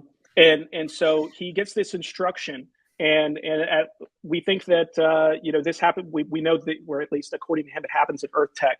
And then we also know that he's connected with Kit Green, who tells him to practice this meditation practice and to practice this particular kind of yoga to help open him. And he says that they don't really tell him why, that he just needs to do it, right? He just needs to do it. He needs to work on it. Kind of interesting. You're dealing with these very smart, analytical PhD scientists, and they're talking about remote viewing and yoga, and what's all this about? Well, we're going to find out. Yes, absolutely. And so he later discloses that he was involved in some sort of activity or experiment in Sedona, Arizona. And it was something that it was connected to the work of Kit Green, connected to the work of John Alexander. And he says they go out, and the person who's with him, he says, is a person involved with the remote viewing program, that there's someone that's actually maybe part of some sort of current ongoing remote viewing program, which would be news to all of us. 21st century. We're not going back to the 1980s here. This is now. Yes. And so who is that? Yes, and we don't know. And he says you could guess 100 times, you'll never be able to figure it out. Well, I mean, if we guessed 100 times, I mean, we'd be through all of the people in the remote viewing program fairly quickly. Right. So it seems like it's somebody else. If we're to take that at face value, but the person tells him they go out to this area, and he's this is an area it's not Skinwalker Ranch, but it's a place that's like Skinwalker Ranch. I think apparently the government maybe had some involvement there as well in some capacity. And they stay there for a while. The person says, we normally do CE5. You normally have to do CE5 before this, and We normally meditate. We should have meditated, but it's okay. Let's go. Right. If nothing's going to come out, we'll try again some other time. And right before they're about to leave, all of a sudden crafts start appearing. You have triangle craft. You have blue, like orb-like objects, I think is something that he cited. And the person who's working with him, apparently they take video, and they capture these things on video. The person takes the video. We're still with John Burroughs here. John Burroughs, yes, in right. Sedona. And he tells him, I'm surprised you're not already on the inside of the government working on this, right? He's surprised at the fact that they were able to seemingly bait these UFOs, right? To coax them into appearing without doing any sort of meditation, without doing any CE5, any kind of psychoenergetic, protocols. Just by his presence, these craft appeared. Why? Because I don't recall understanding why that happened. Why do you think that happened? Well, a lot of the research that they're doing right now is connected to the caudate attainment. And by they, I mean Kit Green and Dr. Gary Nolan. And they seem to have a hypothesis that greater connectivity in the caudate putamen, which is this nerve center in the middle of the brain. I'm obviously out of my depth here, but okay. That greater connectivity is correlated with greater anomalous experiences. That if you find people with this greater connectivity, that you can almost certainly that they're going to have weird experiences, right? Weird experiences like UFOs and near-death experiences. And let's just pause here for a second, because anecdotally, for years and years, I mean, everyone in the UFO field has heard the following. Someone will say, yes, I began meditating, and after 5 months, I had my first encounter with an ET. Mm-hmm. I cannot tell you how many times people have said that sort of thing to me. And think about it from the point of view of an alien species. Let us say you have a larger brain. You have you've passed the cusp of what we would call psi ability. I think we humans, we're like at that cusp. We all have a little bit of it. Some of us have more of it, but I think these beings have it much more naturally and much more powerfully. So if they're observing us, well, who would you be more interested in? You would clearly be more interested in those human beings who are exhibiting more of those qualities. Yes, absolutely. And Dr. Gary Nolan has almost called experiencers, or these people with this, this greater connectivity in that region of the brain. They're like lighthouses in the dark, right? That they must light up to the phenomenon or whatever, whoever this is. I think it should be said, I don't think that those are the only target audience of aliens. Sure. And I personally think that we are dealing with multiple groups with multiple agendas, but definitely this would be one. Absolutely. Describing here. Absolutely. And if you think about meditation in terms of quieting the mind, right? Exactly. Trying to take away all the noise, then maybe there is some capacity to get, a better signal. And it should be stated that, doing these practices, these meditative practices does change the topology of your brain. It changes the shape of your brain. Your brain changes as you do these things, and the more frequently you do them.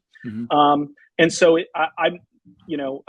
hopefully Dr. Nolan will yell at me if I'm wrong, but it seems like perhaps that greater connectivity could be cultivated over time, right? So this is something that they're kind of hinting at with John Burroughs here. Yes, he goes out and he has sightings.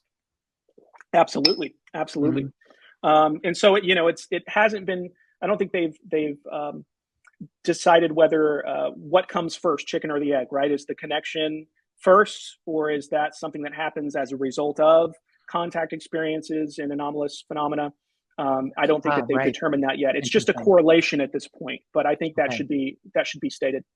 So let's make it clear. So people who have had these experiences with these craft or these, let's say, even beings, they have a more developed. Can you repeat the caudate putamen?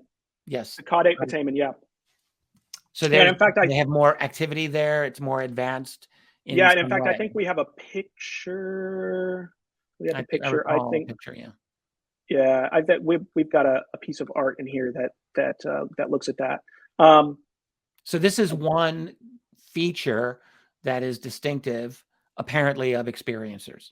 yes, yeah, this greater connectivity, and so they're All right, well, looking at that. if you find it, you can tell me what page to go to. But Yeah, I'm.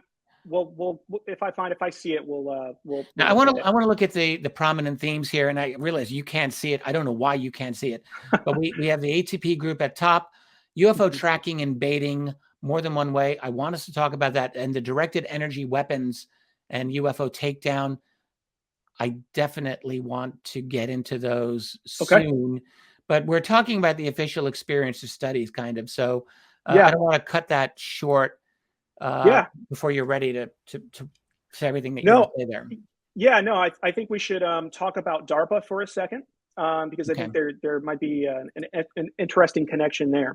So we know that Jim Simivan said they took samples and things to DARPA, and we also have Samples, biological samples from experiencers in the yes, form of blood and maybe other things. I don't know.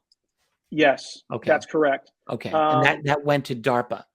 We Yes, know that according. what happened when it went to DARPA. DARPA's big. They're making all kinds of advanced weapons.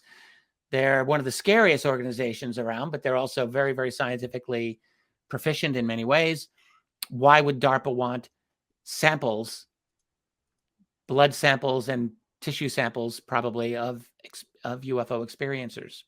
Absolutely. And this is we're talking about with in Jim Simivan's case, I think it's the 2013 timeframe. This is I think around the same time frame that some of the stuff with Burroughs is going on as well. Okay. We also do Like know 10 that years ago, almost. yeah, yeah. So we also have experiencer Chris Bledsoe is someone who we know in reality denied, which is John Alexander's book. He said that he taped the same kind of tape that he took of Jim Simivan. It seems that he took the same kind of tape of Chris Bledsoe, kind of talking about his experiencers and his experiences. And we feel like it's kind of interesting that that's happening around the same time. It's possible that that also went to DARPA as well. And I think too, it seems that it's not just one. It's never just one. It seems like it's like this is maybe an interagency effort. You have CIA, right? Kit Green's coming in and doing his stuff with the experiencer study, even though he retired in 1985. He's probably still affiliated to some extent with that agency. And then you also have this DARPA connection. And some interesting things about DARPA were said by Jacques Vallée that I want to draw your attention to.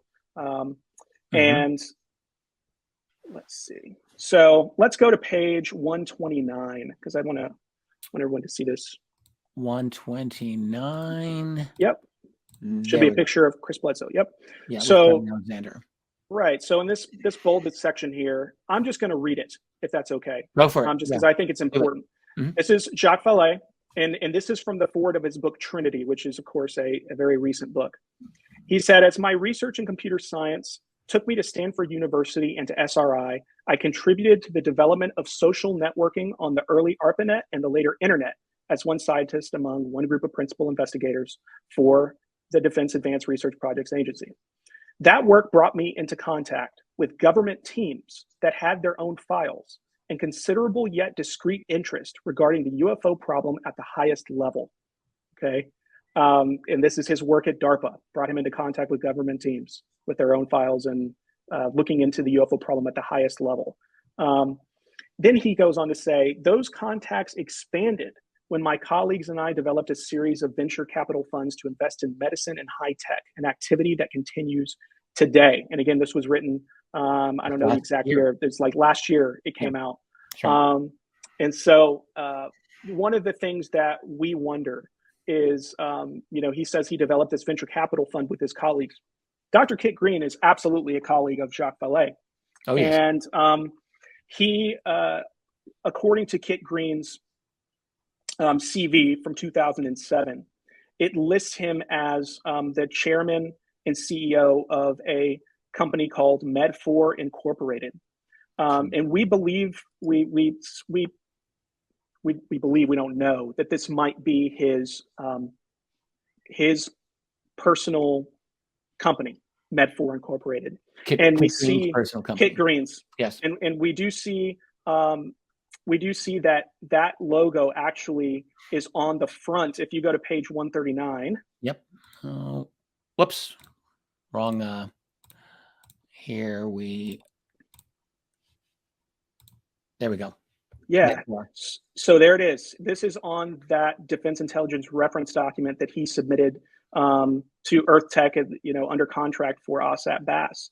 And so this seems to be a really interesting company. And we sort of wonder if it's possible that Med4 Incorporated is connected to this venture capital fund that Ballet references, right? He said it was medicine and high tech, an activity that continues today. And one other thing I just want to point out with that Valet statement that you just read from, he's talking about government insiders at the highest level being very deeply engaged in the UFO subject. This is back early 1990s, I'm thinking, is when he's that. Well, 80s, 90s. Referring to it, yeah. And here we are, in the age of the UAP task force and congressional hearings, and we've got Pentagon spokespersons who, have zero knowledge that they're really explaining to the rest of the world about any of this subject. And it's all as if, oh, this is a new thing. We're just learning about this. Well, we'll get back to you after we figure out a few things about what this is all about. But, we clearly have efforts at an incredibly sophisticated level going back for decades and decades and more decades, showing this is extremely important in the national security crowd. And I just think it's, I think that statement by Valet just is one more that speaks to that. Yeah, absolutely. And,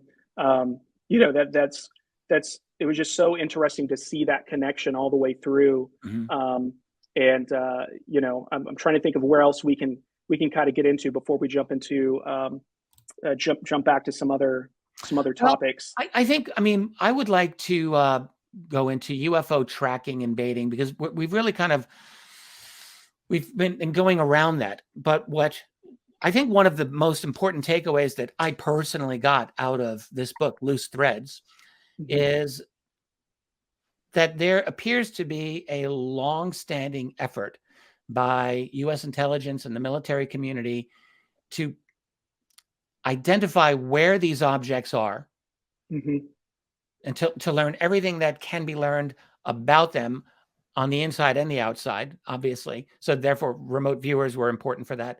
But other methodologies have also been important, very highly technological methodologies. And also the significance, this is not in the notes here, but the 3 gigahertz connection. So in other words, the ability to track where these objects were and then to take them down. In that context, you mentioned the Varginha, Brazil case, and also the 1997 Peruvian downed UFO with Lance Corporal Jonathan Wagan. Absolutely. And giving at least your take seems to be that one or maybe both of those might have been the result of an actual takedown, an actual UFO takedown process. So I think I would like to go into that aspect of your research, if you're okay with that. Let's go into tracking, baiting and taking them down. You have a lot to say about that. Yeah. So as far as tracking, it seems that there are, one point we want to get across, that there's possibly more than one way to do this.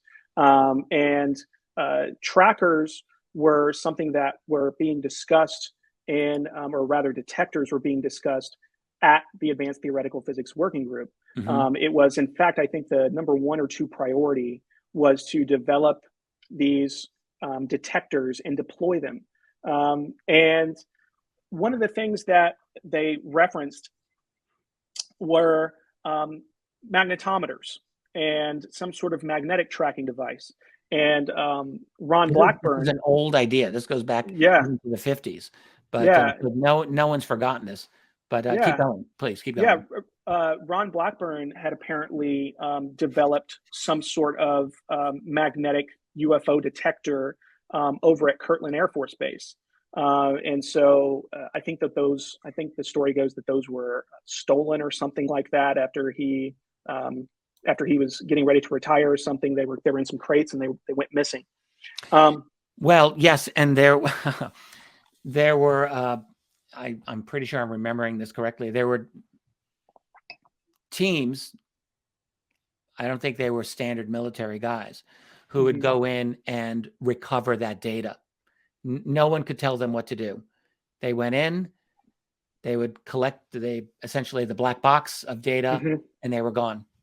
Yeah. And Yeah. they had their own protocols, their own rules of the road, and no one at the base had anything to do with them. Absolutely. And so that's one type of sensor that appears to be I'm not going to tell you how I knew that, but I did know that. You sure you don't want to tell me? No, not at the time, not at this time, but Okay. yes. And so one thing that came up recently was shared by Tim McMillan. And if you'll go to page 82, this would be interesting. No problem. There we are. All right. So you see this nice map here. This is the National Geospatial Intelligence Agency's map of the Earth's antineutrinos. And McMillan shared information that he had learned that if you wanted to know where might be a good spot to hunt for some UFOs, right, to look for UFOs, some hot spots, that you should look at the global antineutrino map that was, I think this was put out in 2015. And so, you know, now, do you want to explain what antineutrinos are? I will do my best. I mean, so, we don't have neither of us are scientists, but they are they're a real particle. They have almost no mass and no charge. They can go through anything, and somehow they are significant for tracking UFOs. And I'm going to leave that part to you. Yes. So, in fact, if you want to go to page 86, there's a little graphic there at the top of the page. And so, go there. And if I get this wrong, feel free to, anybody out there, just yell at me. That's fine. Yeah. So basically what antineutrinos are is they are, I believe, the antimatter partner to a neutrino. So when a neutrino is released, you also are going to get an antineutrino. And what antineutrinos have been tracked, the reason that they're tracked is to detect radioactivity, that fission and fission reactions release antineutrinos. And so if you can detect antineutrinos, then you have a way possibly to know that there is some sort of radioactivity happening, right? And so antineutrino detectors have been used in nuclear reactor sites. They've been used to help try and enforce non-proliferation agreements and things like that. So they were in existence at the time of the Advanced Theoretical Physics Working Group. And this is where you'll notice there's a symbol, this B decay, that's beta decay. And there's this little symbol that looks like a B, right? Well, in Oak's notes, if you'll scroll back up to page 84. Right, he has he has the image there. Right, B squared. Right, and so it's in multiple places. They are very concerned with. But look at the B. It's not an exact B. I think he is trying to recreate that symbol. Yes, sigma. Yeah, I actually don't know. My science is long gone away. Yeah, I'm not sure. But I've been looking at this for a while and just trying to figure out what is that? What is B squared? And so that kind of led me down a rabbit hole. And I won't get into the weeds on that, but it's possible that there is a connection there to antineutrinos, that it's possible that these B2 sensors, whatever they are, might be talking about something like double beta decay, which is something where you'd actually see two antineutrinos, and it's apparently a very rare process. But this was something that I actually, go ahead. Well, yeah, I mean, the key here is simply that this is a signifier, apparently, you think, of like remnant or a way to detect an alien presence. That Yes. that to detect these things means they are close by, or they were close by, or something to that effect. Absolutely. Yeah. And if this connects back to the anti-neutrino global map, and now McMillan cautions that, that's just to give an overview. You'd probably need something a lot more granular. It was on, let's see. The map there, yeah. Yeah. I forget. Let's see. I think that one was on. Do we need it? I maybe we don't. No, we're good. Yeah, it's on page 82 if you want to put it up. All right. And McMillan just kind of says that essentially what you're looking at is, if you have a concentration of antineutrinos, then it's almost like, he makes a fishing metaphor, right? That it's like a honey hole, right? It's a place, it's a stocked pond, if you will, that you don't want to go trying to, track UFOs and find UFOs in places where there are no UFOs, right? You want to find these hot spots. And he suggests that, it's possible that they were using this information to locate hotspots in remote areas, especially out in the middle of the ocean, that there might be some places that are kind of away from public view, from the public eye. Places like Catalina Island, for example. Yes, and in fact, Catalina Island is one of the places that that actually has quite it lights up quite well if you're able to look at that. From the antineutrino perspective, yes, exactly. That's right. Yeah, right. And some of these are produced. There are lots of ways that antineutrinos are produced. But if you've got an area, let's say in the middle of the ocean, and you've got this concentration of antineutrinos, that's a really interesting. That's an interesting development, and possibly a sign that that's a good place to to hunt for UFOs, if you will. Right. Now, we have the ability to do this. I assume, like the United States military, is this correct? We have antineutrino detectors. And I'm trying to remember if you wrote about this, but do you have a case that the United States has actively been using antineutrino detectors to look for these objects? We don't have any specific cases. We have McMillan's reporting. We do have, I think, some other people who followed up that said that, yes, I don't know that it's specific to antineutrinos, but I do know that Lou Elizondo recently said that he had, in an interview, I don't remember who the interview was with, so I'm sure someone will put it in the comments, that, if you were looking for one detector, someone asked him, what do you need to sense UFOs? And he said, you only need one. And he mentioned that it would be a way not only to track UFOs, but to predict UFOs, where they're going to be. And so that, again, it's sort of this connection possibly back to this antineutrino piece that McMillan said. McMillan actually said that he got this information from people who were not known to the UFO community already. They were not public. But they were telling him, yes, this is a viable method by which to detect these things. Yes. And again, it just kind of led me down this B2 detector. Is it possible that these things are connected? And it may not be. It may be. It also may be some sort of reference to a magnetic field detector, because B, I think, can also signify the magnetic field. I actually reached out to I put out the bat signal and found a physicist on Twitter, and kind of had him help me through my thinking process there, and convinced me that that I wasn't too off base. And so those were some of the things that they threw out. I think in the next short period of time, there's going to be many people contacting you because they're going to be reading your paper, and I think there's going to be many, many very scientifically literate individuals, far more than you or I, who are going to have some very, very good ideas on a lot of the elements that are in the paper of yours.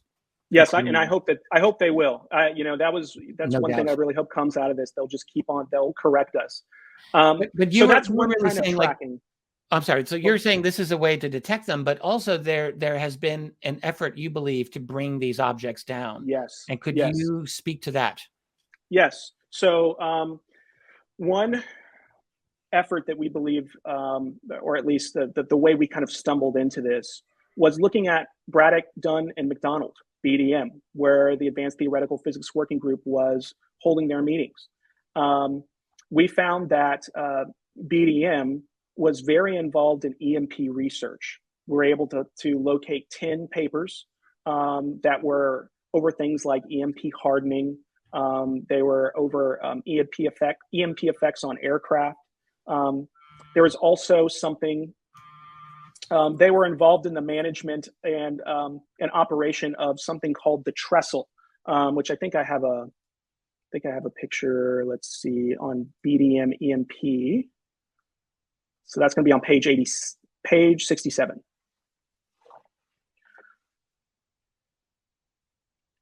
My apologies. I had something that just started buzzing on my desk, and I'm like, what is that? So here we go. Page 87? Yeah, page 67. Oh, 67. Okay. Yep. Sorry about that. Sorry about the distraction there just for a brief moment. Okay, here we are. Yeah, so this is the trestle, and this is an EMP testing facility that actually Dr. Ron Blackburn was involved in building that facility, or that device. And BDM won a contract to actually operate this and manage it, and we're very involved in this process. But again, like I said, we found 10 papers. There's a link there, so if anybody wants to check out those papers, there's a list of them. Spoiler alert, none of them are going to say, UFO ray gun or anything like that. These are things that we were able to find using Google searches and Google Scholar and things like that. They're about things like EMP hardening, EMP effects on aerospace vehicles, and things of that nature. But it's really important to point out, that if they were working on a capability to possibly create an offensive form of EMP, they probably wouldn't publicize that, especially in this time frame. This is we're still looking at kind of the Cold War era, and we do have, if you scroll down to page, let's see, page 69. Yes. We see that this directed EMP technology has matured, and this is a story from 2015. It was a press release from Boeing about this CHAMP system, and it's a way to basically they mount a directed energy weapon of some type, an EMP weapon, onto a UAV, and are able to do have all of the benefits of an electromagnetic pulse, to stop electronics and jam electronics in the way things work. And we also have around the same time period we have, and this kind of connects back to Exler, but I don't want to go into that. I don't want to go into that rabbit hole. Okay. But we found that BDM was a go-to contractor, and in fact, Boeing, when they got EMP contracts, they were several papers we found where they brought in BDM alongside of them as a subcontractor to help them develop things. So BDM, when it comes to electromagnetic pulse technology, seemed to have been a go-to contractor for the Department of Energy. So I'm not jumping out too far ahead. If I'm just trying to fill in the blanks here, you've been suggesting that electromagnetic pulses and BDMs did a tremendous amount of research on that, as you do point out in this paper. So that the idea is, this is a very almost scary, aggressive idea that you've got this possibility that the United States military is actively using EMP and the 3 gigahertz frequency somehow is important here as well, to take these craft down, actually to destroy their electronics, to destroy somehow that they're, it's almost like the movie Independence Day, like, let's give them a virus.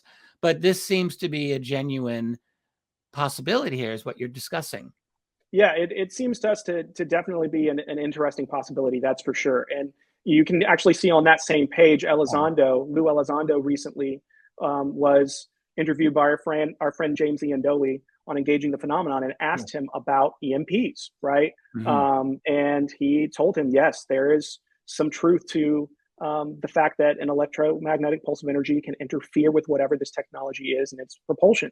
And he actually said that, it's almost like the bubble pops, and I'll quote him. He says, "And now it really does become a brick, and that brick falls. Now all of a sudden gravity has a say, and Mother Nature takes over, and that's probably all I'll say about that right now." So I think that's really significant, Right. to hear Lou Elizondo sort of hinting, and that there is something to this idea of electromagnetic pulse possibly being used to down craft. We often talk about crash retrieval, and it seems possible that these are more captures than just mere crash retrievals. For years we've heard stories of you probably were going to get to this. Even the Roswell disk coming down, there have been claims that it came down as a result of directed radar.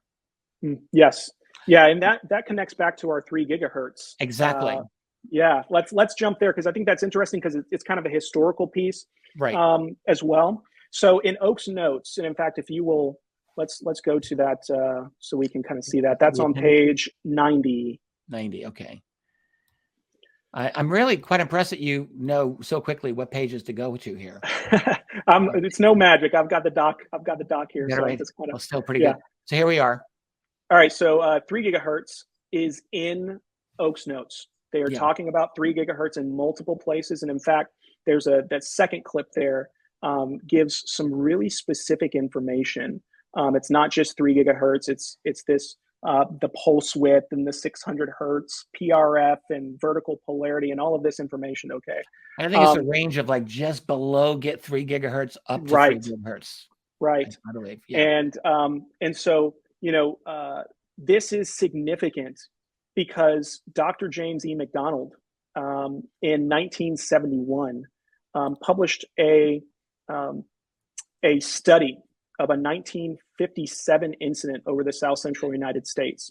And this was published by AIAA a month after he was found dead in the desert, of an apparent suicide. And this incident happened again in 1957. It's a famous UFO incident. It's the RB-47, where you have we have an aircraft with state-of-the-art electronic countermeasures on the aircraft being tracked for more than or about 30 minutes by an unknown. And I mean, this is very, very well documented. But one thing I didn't know until I read your paper was that the object was emitting a frequency of 3 gigahertz. Can you explain that a little bit better, or am I? No, you're doing great. Yes, so if you want to go to page 92, just that there's a picture there that I want people to see. So these are the electronic countermeasure monitoring gear that were on board the RB-47, and which is really fortunate in terms of the data they were able to capture, because they found that the UFO appeared to be emitting a radio frequency. And that radio frequency turned out to be 3 gigahertz.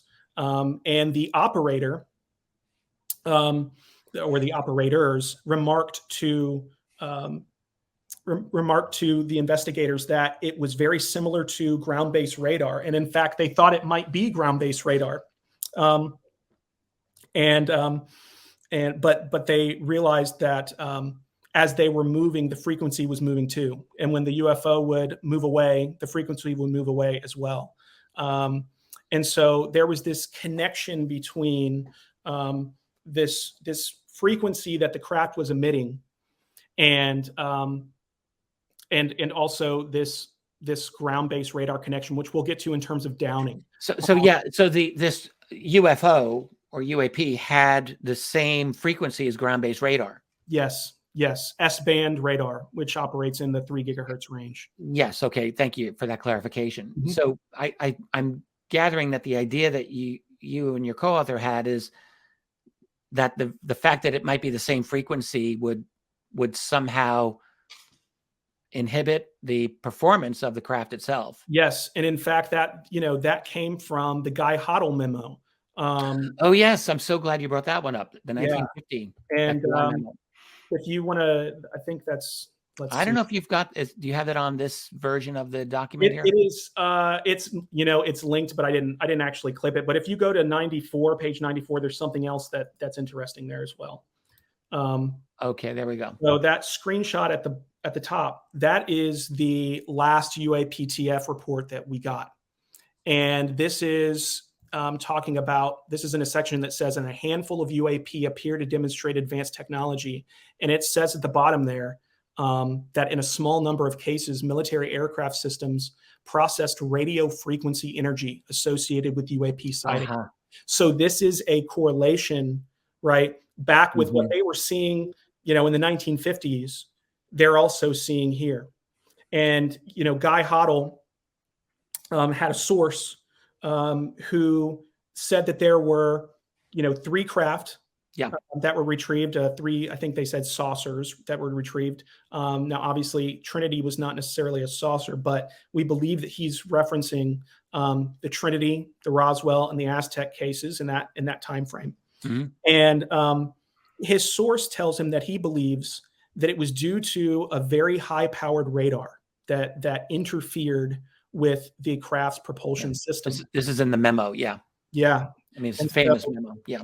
And so this is what's interesting is that you actually can place radar that were operating in that frequency, the 3 gigahertz range, in New Mexico. And because there was a particular radar system, the AN-MPQ-2, which was used for radar bomb scoring activities and exercises.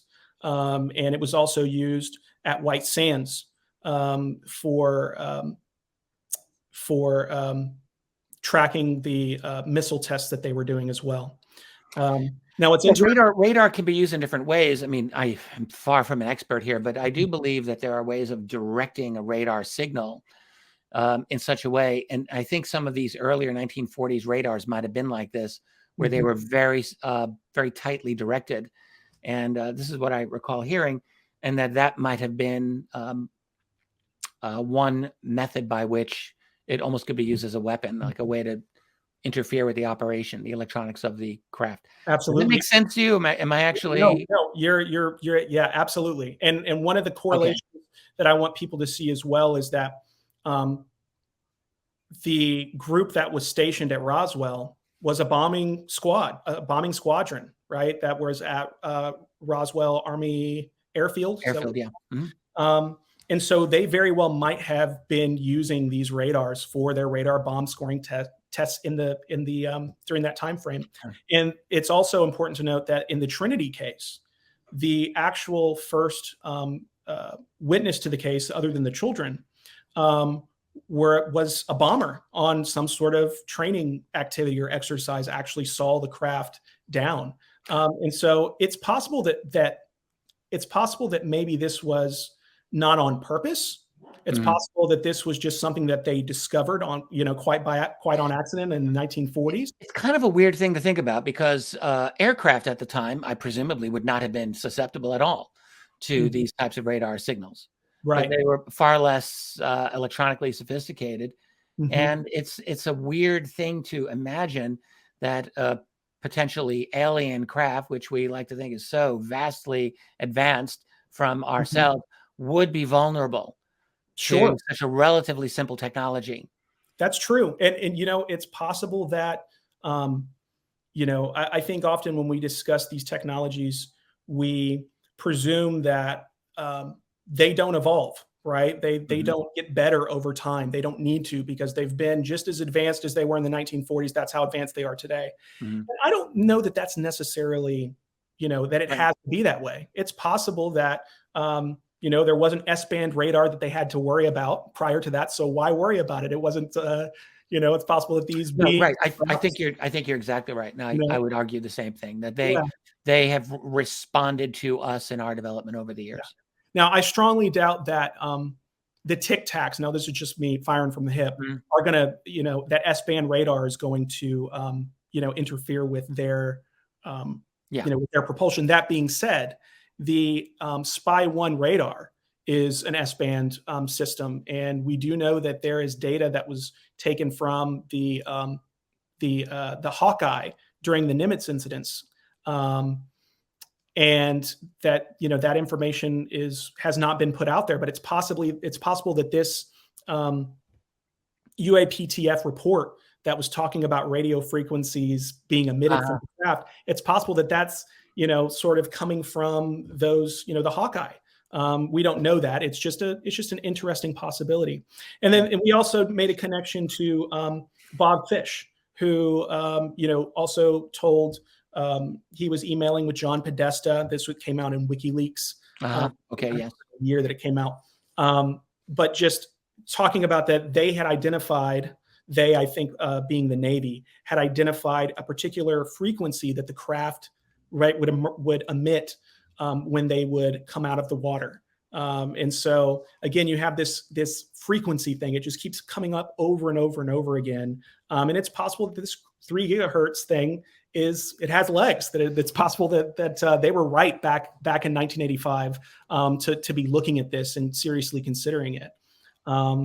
So it's kind of a double thing where you've got the tracking, but possibly also downing. I don't know that that's necessarily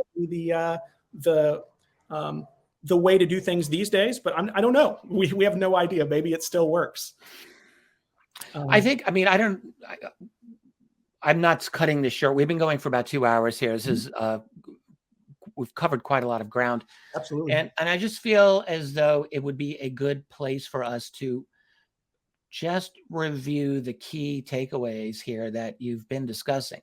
Mm-hmm. I mean, first of all, we talked about a lot of this, from my perspective, is the journey of the NIDS people, John Alexander and Hal Puthoff and Kit Green and Eric Davis and Jacques Vallée, and their attempts to get, as I keep saying, to the center of the labyrinth, which I know they have all wanted to do in one way or another. They want the answers. I don't think they've got all the answers they want, but they have a lot of the answers. They have means to find out some of the things that they want. They're all brilliant individuals. And they, along the path of this half-century journey, essentially, have found out many, many things. And you and your partner have kind of elucidated a lot of that. One, that remote viewing is a highly significant method, as deemed by the intelligence community, to understand what is going on with these UFOs. Anti-neutrino field detection seems to be another such method by which they want to find these UFOs. You believe that there is reason to think that the military has been trying to take some of these objects down. We didn't get into any of that yet. We could if we want to. Maybe Virginia. You have a nice piece on that, where it's very obvious. You talk to Brazilian radar operators and describing how, the Americans came in, they just took over the whole thing. They took the object, they took the, I think did he mention bodies? I'm not sure. Yes. They did it. They came in, they did the whole thing. Weygand also. And with Weygand, he's alerted with another individual in his unit to go to this area where a friendly aircraft came down. They discover it's a flying saucer. And then the next thing you know, DOE guys are coming in, Department of Energy, and they scare the living hell out of him, threaten him for several days. He thinks they're going to kill him. Now, I didn't remember why you thought that might have been a takedown. We can get into that. But sure. Just hold that thought. So there's that whole part of it. And then there's, the remote viewing and the directed energy weapons seem to me two of the key takeaways that I got out of your paper, which you very ingeniously did through all of these cross-checking and corroboration among these various mostly recently released documents. Absolutely. Am I missing something here? I'm sure that I'm missing. Let me pull up this. And we're going to talk about the Weygand thing. Oh, well, the significance of the Advanced Theoretical Physics Working Group, which I think you must be right here. You're really saying without that group, there's no NIDS, maybe. There may be no Wilson Davis notes. There may be there's maybe no ATIP and OSAP. Yeah. There may not. None of that may have happened, you argue, without the Advanced Theoretical Physics Working Group. Yeah. Without John Alexander and Ron Blackburn starting that up and making it happen, out of the demise of the essentially the remote viewing program out of INSCOM run by Major General Admiral Albert Stubblebine. Absolutely. That's kind of the whole story here. Stubblebine, he gets people thinking you're doing it wrong. He gets forced out, and then you have people like Kit Green saying, "Yeah, there are patterns here with these experiencers and the remote viewers. There's patterns. Let's look for the patterns," and that sets him on his 40-year quest to figure all that out. To this day. Absolutely. And all of that is really indicated in Houck's notes, which we didn't get into Houck's notes too much, but it's in Oak's notes, it's in Davis Wilson, and it's in a number of these other documents that you found and you went through. Absolutely. Okay, so I just wanted people to have that. We've been talking for 2 hours, and I just wanted to reiterate this big picture here for them. Do you want to talk about Virginia and the Peruvian case and how that may fit into this bigger picture? Sure. Yeah, absolutely. So let's, I'm going to give you a page to go to because I think there will be some good things to look at. So the first thing is, let's see, it's going to be in this 3 gigahertz section. And if you will go to page 101. And there we are. Yeah. So this picture here at the bottom is something that was drawn by Weygant. Yes. And this is his depiction of what he called between an egg and a teardrop shaped craft with some damage to the back. And he talks about that it looks like there was some sort, like it got hit with something. This is May 1997 or March. And we'll circle back to Varginha as well. And he has this really interesting, if you see it, it's kind of in the middle, where he talks about how the site looked like everything was burned. It was like you had almost cut warm butter with a knife. It's like something on fire had entered, or some kind of energy, like a laser almost had. Oh, it's like, the trees are almost sliced in half. Yes. And so, it's possible that was, just the trajectory of the craft or something, but it's also possible that, this is due to some sort of directed energy. And so we also have the, if we go back to Varginha, that craft had a gash in the side of it. And this was seen by multiple witnesses that it was already on fire. It was smoking. It said there was a white smoke. That's only 1 year before. That's in early 96. Yeah. Yes, that was a year before in 1996. And so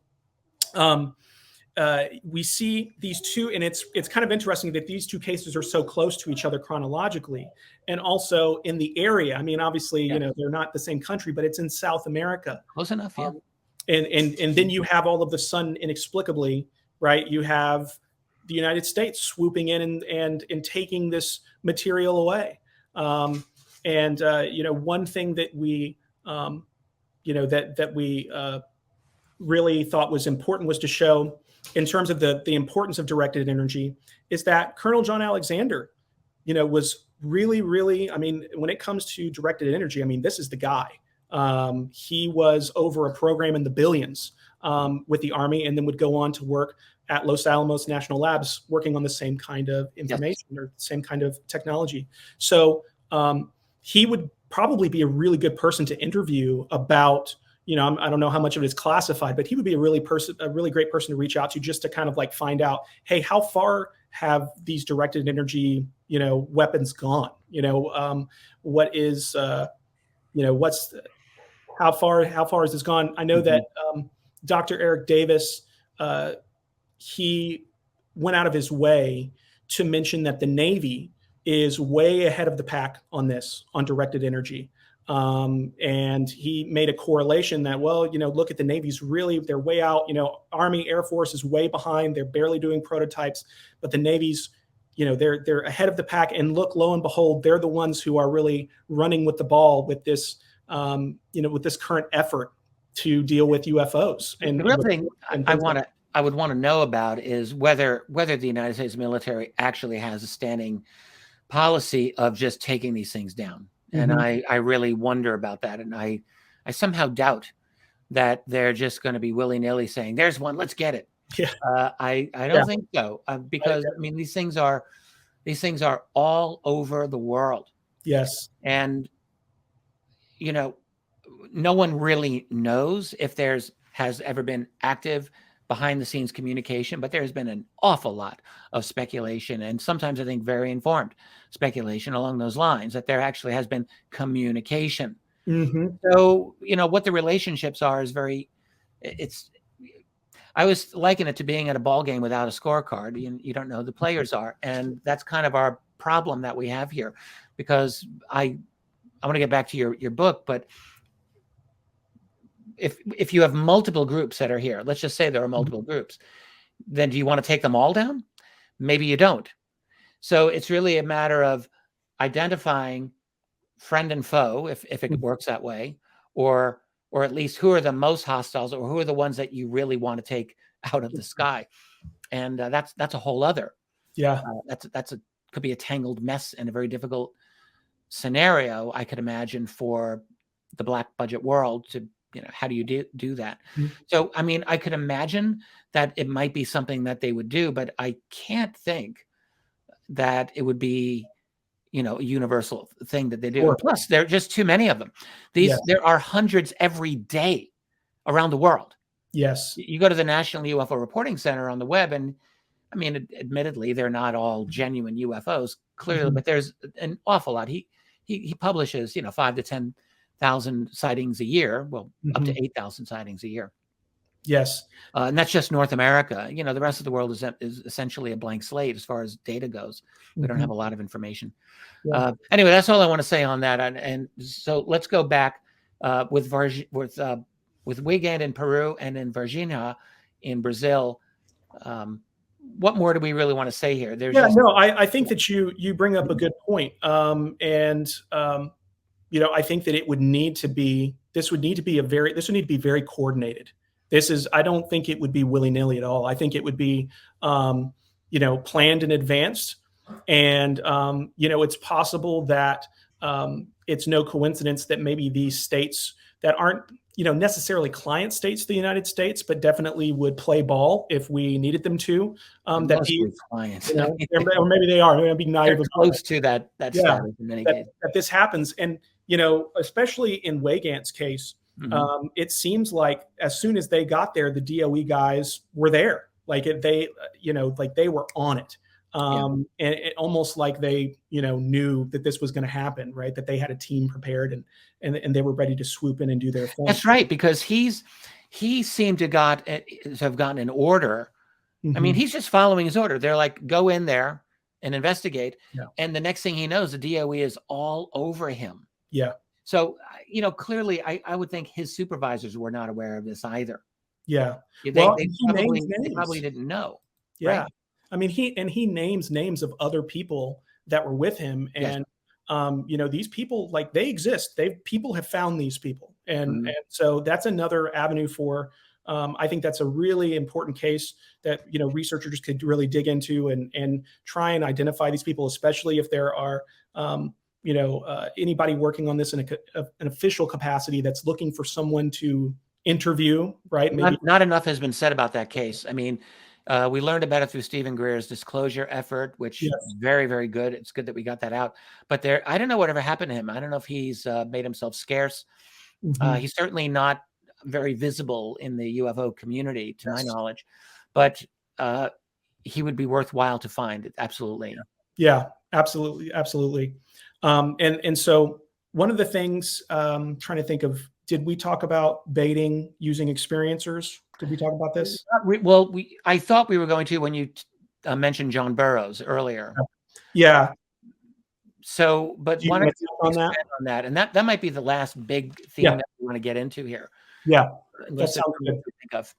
So, so we talked about John Burroughs. Circling back, he had this this experience where he was, you know, at some sort of experiment, right? And it seems that they were trying to coax or bait UFOs using people like John Burroughs. And it gets a little bit more complex than that. because we have a leaked conversation between Kit Green and Kay Randall May, who is a psychic that he was working with. Mm-hmm. And he is pitching to her. And I think you mentioned that you think it was Grant Cameron who originally. Well, I thought it might have been Grant who put it out there first, but if it's not Grant, then I apologize to Grant. I don't know who it is. I thought it might have been Grant. Yeah. Well, I can't remember. He is explaining he's basically pitching an experiment to Kay Randall May.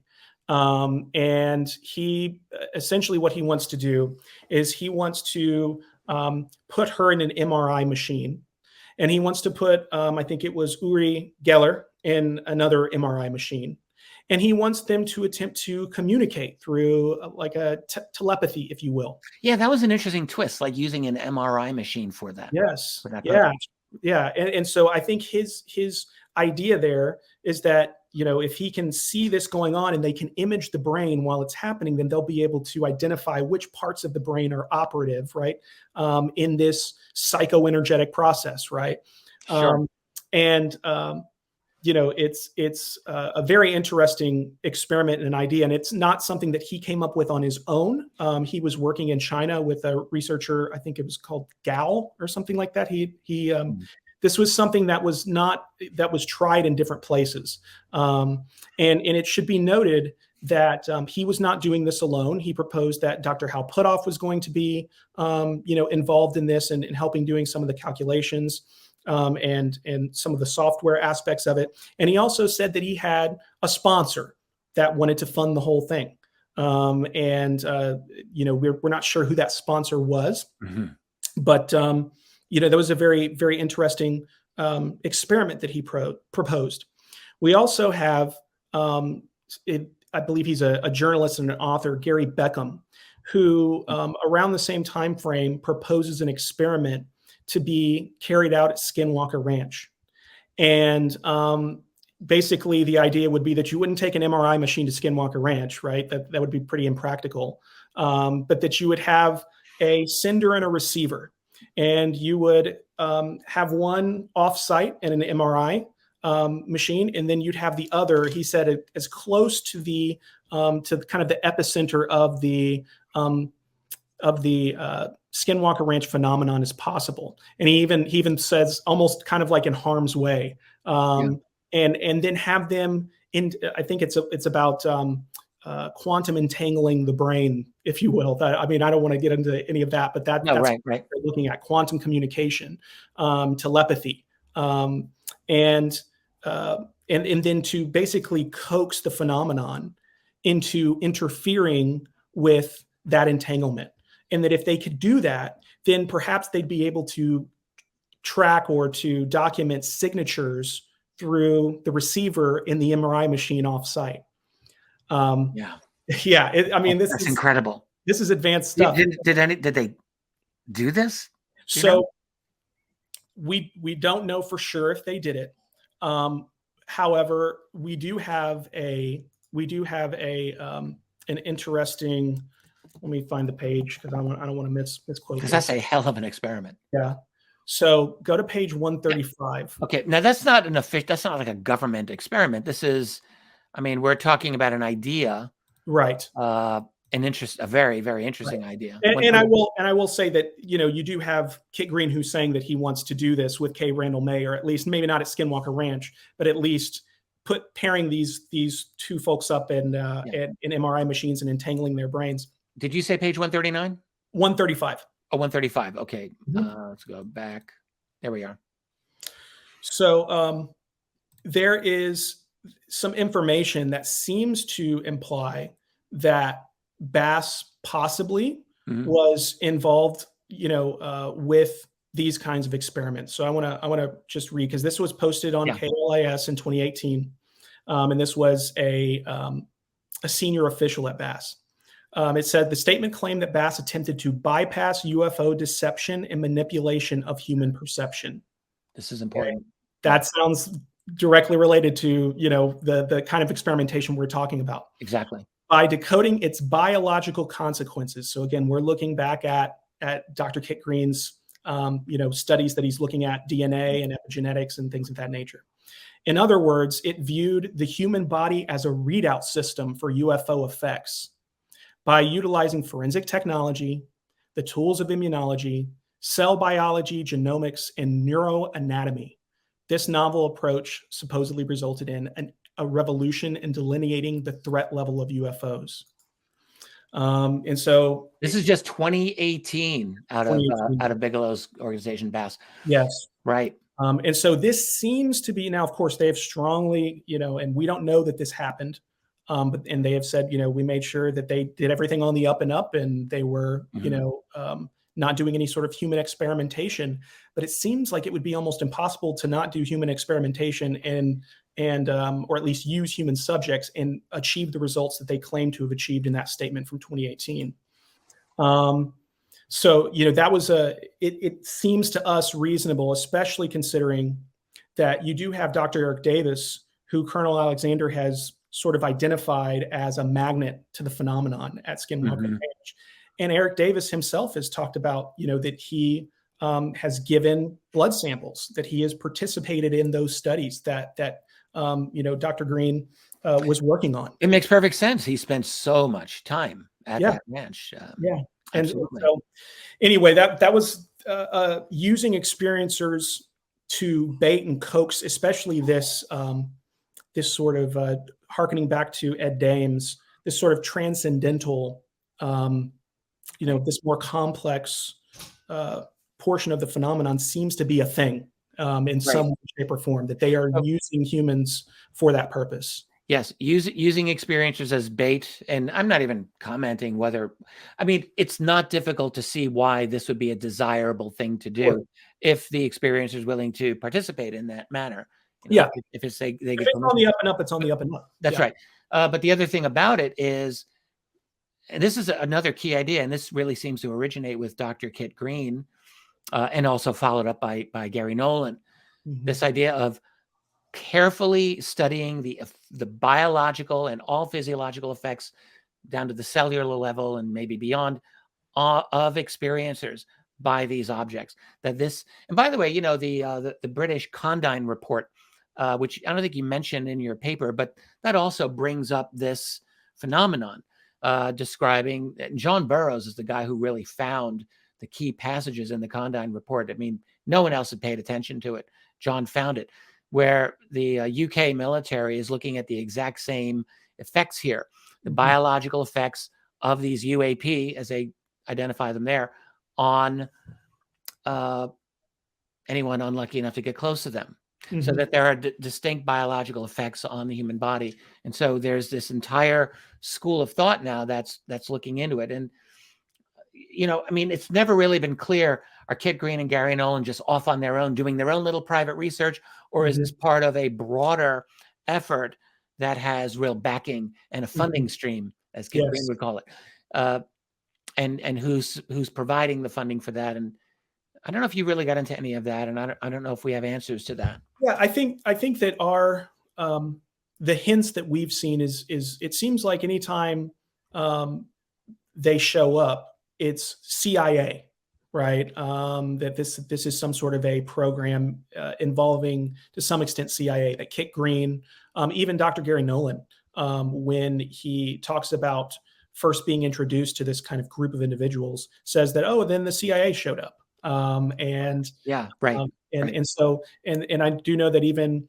Jim Semivan said he was briefed at CIA after coming into contact with Alexander and Valet and the whole crew. It really was a big party when Semivan came out as an experiencer. And then there's also this DARPA connection as well, right? That we've kind of hinted at and looked at, where we do have people who are saying they came and took video, they came and took materials, and that was sent to DARPA. It's just another interesting hint that perhaps, yes, there is an ongoing experiencer study, or at least there was very recently. And we really almost look at, ATP was the Advanced Theoretical Physics Working Group, was being discussed early on, and even before the first meeting in 1984, as sort of this this layered approach where you could do some low cost kind of data gathering, and that would be worthwhile for building up your data and taking this other places for funding. And it's possible that OSAP, with its $22 million budget, was also seen as, very similar, in a similar way, that this was a low risk information gathering activity. And yes, I'm glad you brought this up, because I think you quoted Harry Reid in that. Yes. And his statement, I'm not remembering this exactly right, but Harry Reid wanted to get access to the deeper programs. Yes. And so that OSAP, in a sense, fulfilled the role that the Advanced Theoretical Physics Working Group had tried to fulfill back in the 1980s. That is a way to maybe create their own center of gravity, or if not that, then to just poke around and find what other UFO-related programs there were. Yeah. This is your speculation. And it's a really interesting idea. Yeah. Yeah. It's like the movement is it's still going, and they're still looking for the same things. They're doing it in different ways, and they've taken it to another level, but the movers are still moving, I think. Well, let me I keep interrupting you. No, you're fine. The fact is that I think that they are right. They were right to be looking. Yes. When John Alexander for years and years said, well, I looked for it and there was nothing there. Well, I will just tell you, one other member of that group said to me personally, that's a lot of BS. And I know there was something there. And so you have different opinions there. But the fact is, you read the Davis-Wilson notes, and it's clear as day. There's the official government, and then you've got this stuff that no one's supposed to know about. That's buried within one special access program inside another access program. These wave programs are nested within each other. Wilson had a real hell of a time even trying to find them, but he was able to because he had clues and hints along the way and help, and he found them, but he wasn't supposed to. The point is, there are these programs. They do exist. They are real, and you've got individuals, let's call them the faction for now. I sometimes refer to them that way. And that's who these people are. The NIDS people, the Bigelow's people, they are the faction. They're trying their damnedest to get to that truth. They're trying to find out where is that truth. And you're really, in a sense, you're looking at a nearly 40, really a more than 40-year history of their attempts to do exactly that. It's really quite fascinating. Yeah. Yeah. And I'm glad that comes through for you. That was definitely, I don't know that was our original intent, but that's what it became. And I'm certainly glad that it did, because I think that history is important, and that it should not be ignored. It's like you're getting at these programs, you're getting at this reality almost through their eyes. Yes. In a way, because not fully, because you have sources that are not them, but a lot of your sources really are connected to these individuals. Yeah. I wanted to mention one other thing, which was I was talking to you privately about this. This is the Sedge Masters article out of the old UFO magazine from the late 1990s. Now, folks at my website, Richard Dolan members, many of them are aware of this because I talked a lot about it. But in the when the Edgar Mitchell estate kind of escaped out to the rest of the world, we got the Wilson Davis notes, but we also got another series of notes that got some attention for a while, and that was the so-called alien autopsy email thread, which was from, I think, 2001. And so that was a series of conversations basically between Davis, Kit Green, Hal Puthoff, Colm Kelleher. I think they were the big four that were talking. And essentially the question was, what do you think about this? Is this real? Is this not real? Like, it's fascinating to watch these brilliant men. I mean, even by that time in 2001, the Santilli film was widely dismissed as a hoax, but they were, at least some of them were not so sure. And in that thread, Kit Green, at that time, and he later, when I interviewed him, said, no, I don't believe this anymore. But at the time, he essentially said, yes, I think those are real. That was real. And he furthermore stated, I was briefed in 1987. I was shown an image that looked exactly like that thing. It's all that's interesting, but I'm mentioning it here for a different reason. At the very end of that thread, Hal Puthoff says to the group, and I'm paraphrasing, I don't have it in front of me, but he says, have you guys read that series, that article in UFO magazine about Sedge Masters? And he said something to the effect of that it seemed legit to him, or that it could be legit. When that came out, I was talking with another colleague, and we were just wondering, like, what is that? So I went back. I had a nice collection of UFO magazine, and I found it. It's a 3-part series, and I'm going to give you a link to it. I'll put a link below here for anyone who wants to download it and read it. The thing about it, it was written in the late 90s under a pseudonym. The pseudonym was Greg Halifax, but the actual author was a man named Jeffrey Griffith. And Jeffrey Griffith is cited in the Davis Wilson notes on the very final page, along with a woman, excuse me, named Mary Elizabeth Elliott. And TRW. Of TRW. I believe she passed away not long ago, was my understanding. But I believe Mr. Griffith is alive and not talking to anybody. But here's the thing. So in the Sedge Masters piece, he's describing the MJ12 group, which he's called Zodiac. Okay. All right. And I'm not going to mention who this is from because I don't want to give this away. I told a couple of people privately. But one individual did confirm to me that he had heard of a Zodiac organization, that was real. Okay, so that's a new name of MJ12. But one thing that he says there is that during a crash retrieval operation, this is fictionalized, keep in mind, but it's very sophisticated, that a craft hovered over the crash retrieval team and somehow screwed with their cognitive faculties, and nobody was able to remember exactly what had happened. And this was a major security issue that had come up, and he's writing all about it in this article. And by the way, the reason we know this is Jeffrey Griffith, who's the author of it. There's a lot of reasons why, but in the Sedge Masters series, he describes a UFO or USO event by a couple of people driving along the Pacific Coast Highway. An object comes out of the water, flies over their car, and they drive up to see where it went. And they go up to an area where there's this creepy security guy, and they're thinking, how did he even get here? And he says, you're on private property, get out of here. So, but it's known that event actually was written about for real in a couple of issues of Filer's Files, which is, I love George Filer. I love Filer's Files. And that was submitted by Jeffrey Griffith explicitly.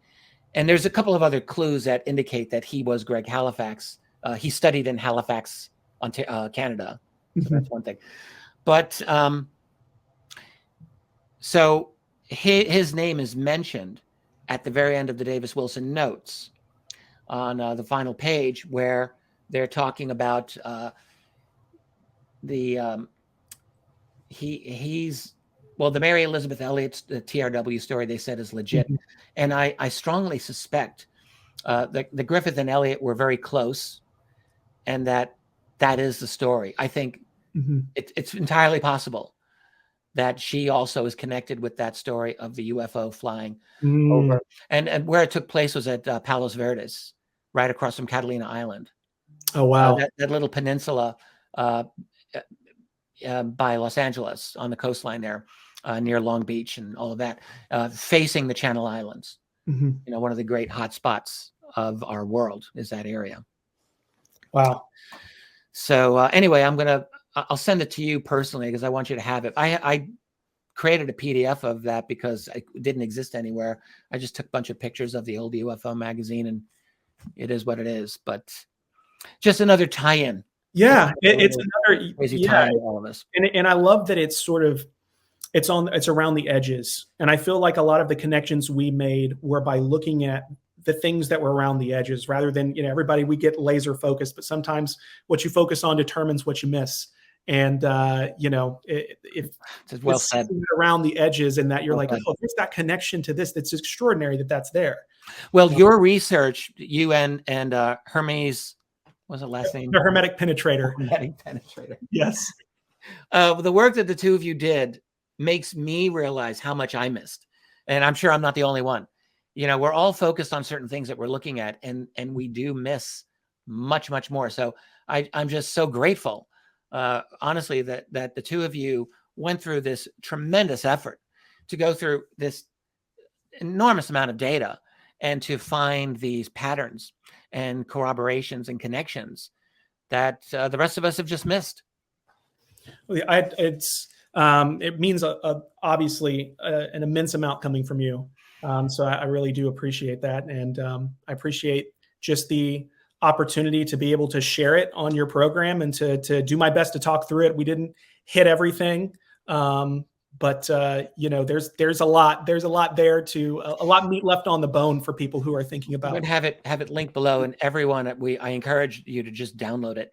It's an easy download, I assume. And by the way, I'm just another person on the journey. I am no different from you or your partner or anyone watching right now. We are all in this to try to understand this phenomenon to the best of our ability, and just ask the questions that we can ask, and do our best to get some answers to those questions. And I don't ever expect that I'm going to get to the complete goal line and get every single data point that I would like to have. I mean, it would be nice if I did, but I don't expect it. But what I have learned, and I'm sure what you have learned as well, is that the journey itself is the most valuable thing.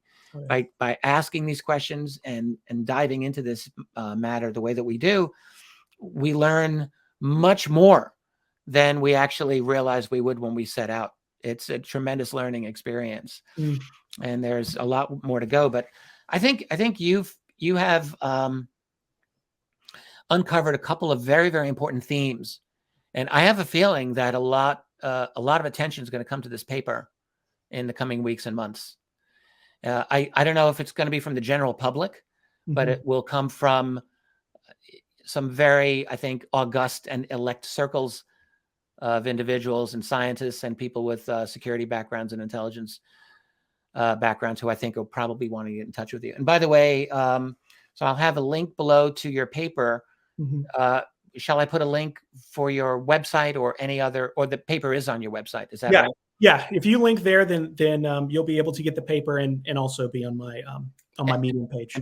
And people will be able to contact you that way. Yeah, they can do that, or through Twitter is fine as well. All right, I'll have your Twitter link below then as well. Yeah. I don't want to cut this. Well, we've gone for more than 2.5 hours, so this is longer than I thought. But is there anything else that you want to make sure you don't forget to say? I mean, you've said a lot, but if there's anything else you want to say, I think we really covered it. I mean, the last thing that I don't know that we should get into the weeds on, but just to give people a little nudge is check out that last section, Rich and Doug, because especially for those Wilson Davis folks, Rich and Doug, I think, could be kind of the last nail in the coffin. I mean, it's already beyond for me, well beyond. Right. But it's a really interesting corroborative piece that I can't really take credit for. Let's just lay this out. So in those papers, it's clear that a Rich and a Doug were important in allowing the meeting even to happen between Eric Davis and Admiral Thomas Wilson. Yes. So the identity of Rich and Doug has not been known, but it does appear that you identified the Rich. I think. Yes, and actually, I think it was Frank Stalter who did it on Twitter while we were digging into this, and it seems like no one noticed, which was really odd. I would have thought that would have gone viral, but no one seemed to pick up the fact that he had identified possibly who Rich is, and that is a person named Richard L. Cohn. And if you'll go to the letter C, if you want to go to page 146, I'll make this really quick so we're not. Yeah, no, that's great. Extending too long. There we are. Yeah, there he is. So Richard Cohn is someone who has worked with NNSA, and that's a National Nuclear Security Agency. Yes, yeah. And he also was affiliated with AFIO. He was the founding president of the Las Vegas chapter of AFIO. And so that was really the challenge, is trying to figure some Association of Former Intelligence Officers. Officers. That's right. People that... And so this is where Vice Admiral Wilson says that Rich and Doug, you know them. They're with the AFIO and NSA. Yeah. You know, they organized this farewell tour, and they're also the ones who sent me your papers. And, you know, it seems that Rich was the person who actually told Dr. Eric Davis when to be there. In fact, if you'll go really quickly to page 143, I'll kind of like outline why I think it's so important There we go. to contact him. So he recommended that Vice Admiral Wilson meet with Dr. Davis. He sent the materials from Dr. Davis to Vice Admiral Wilson prior to the meeting and recommended that they do so. He helped coordinate that meeting and coordinate Wilson's farewell tour.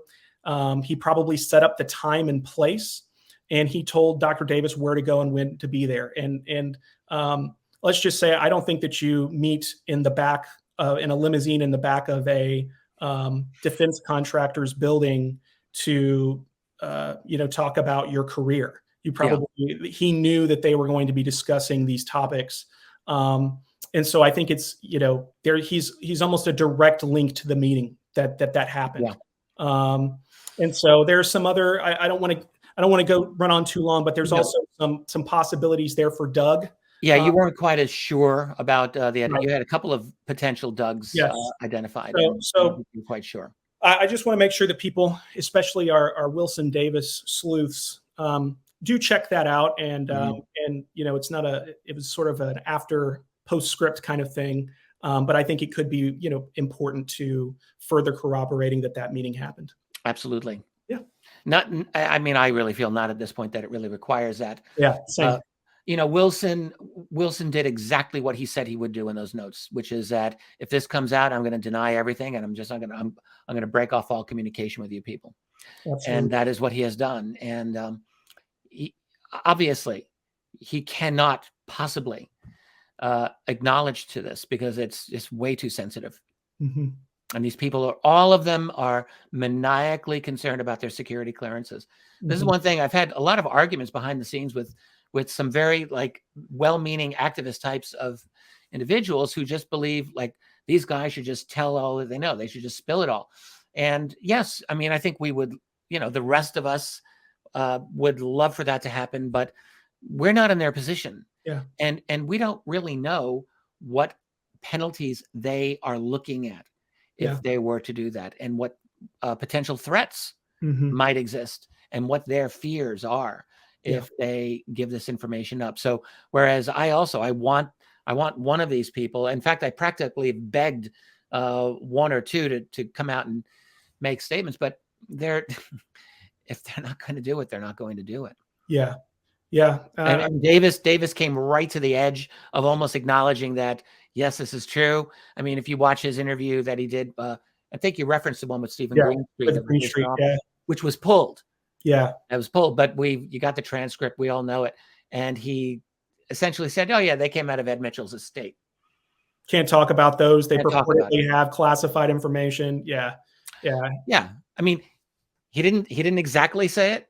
Mm-hmm. He damn well basically said it from a common sense point of view. I think he did, but without explicitly doing it, he came about as close as a person could come. Absolutely. Danced right on that line. Mm-hmm. Absolutely. So anyway, that's enough on Wilson Davis. I think, yes. And anyone who's at this point arguing against their authenticity has got their head either in the sand or somewhere else, and who knows where, but not up above the ground looking around, because they're just not seeing. Yeah. But you've gone far beyond that and really put together a fascinating tale of a story of what leading intelligence individuals are thinking about the UFO phenomenon, thinking about remote viewing, and their attempts, all covert, to try to get into the craft, as it were, and to understand them as well as possible. It's quite fascinating. Thanks so much again for the opportunity, and obviously just a bucket list item here, talking about UFOs with Richard Dolan. I can't imagine, wouldn't have imagined even when we started doing this, that we'd be here, that I'd be here talking to you. So the honor is mine. That's the reality. I'm talking with a researcher who, with your partner, has done some of the best research in the last several years on the subject. So that's how I feel about it. I'm glad to have you here. And I think, I mean, it's been a long program. It's taken a lot of staying power, not just for you and me, but for people listening. But I think it's worth it. And I'm really glad that we put this information out. Excellent. Excellent. Thank you so much. Anybody out there who has any questions or anything like that, you feel free to hit me up on Twitter, or my research partner, the Hermetic Penetrator. He's really an expert in a lot of these areas. And I think you'll really enjoy his Twitter feed and his writings as well. And you as well, Mr. Omega Point. Great names. I don't know if one day you want to, put your actual name out there, but whatever you've decided, I respect what you're doing, and we're keeping you anonymous here for now. But thank you for showing yourself on video. That's actually really great. And that's about it for now. I'd be very interested to having you come back, or your colleague to come back for additional conversation. I think I'd be perfectly up for it. And I think I have a feeling there'd be a lot of desire for follow-up and more information coming out that you may have come across. So, all right. Well, why don't we end this here for now? I just want to thank all of the listeners here for your support and for sticking with us to the end. If we've got this premiering, I think we're going to do this as a premiere, even though this is a pre-record. I'm going to thank you in advance for any support, any super chats, anything, any positive vibes that you're sending our way. If you do like what we've got going on here, do like the video. Come on, help me out here with the algos. Subscribe to the channel, and do watch what I've got going on at richarddolanmembers.com. I have a lot there that I don't have here or anywhere else. And I'm going to have the link to Omega Point's website below, where you can access the Loose Threads document. That is its name. And please do follow up on that, because that's important information. And that's all we've got. Again, thank you to my guest. Thank you to the listeners. Let us keep fighting the good fight, and catch you all later. Bye for now.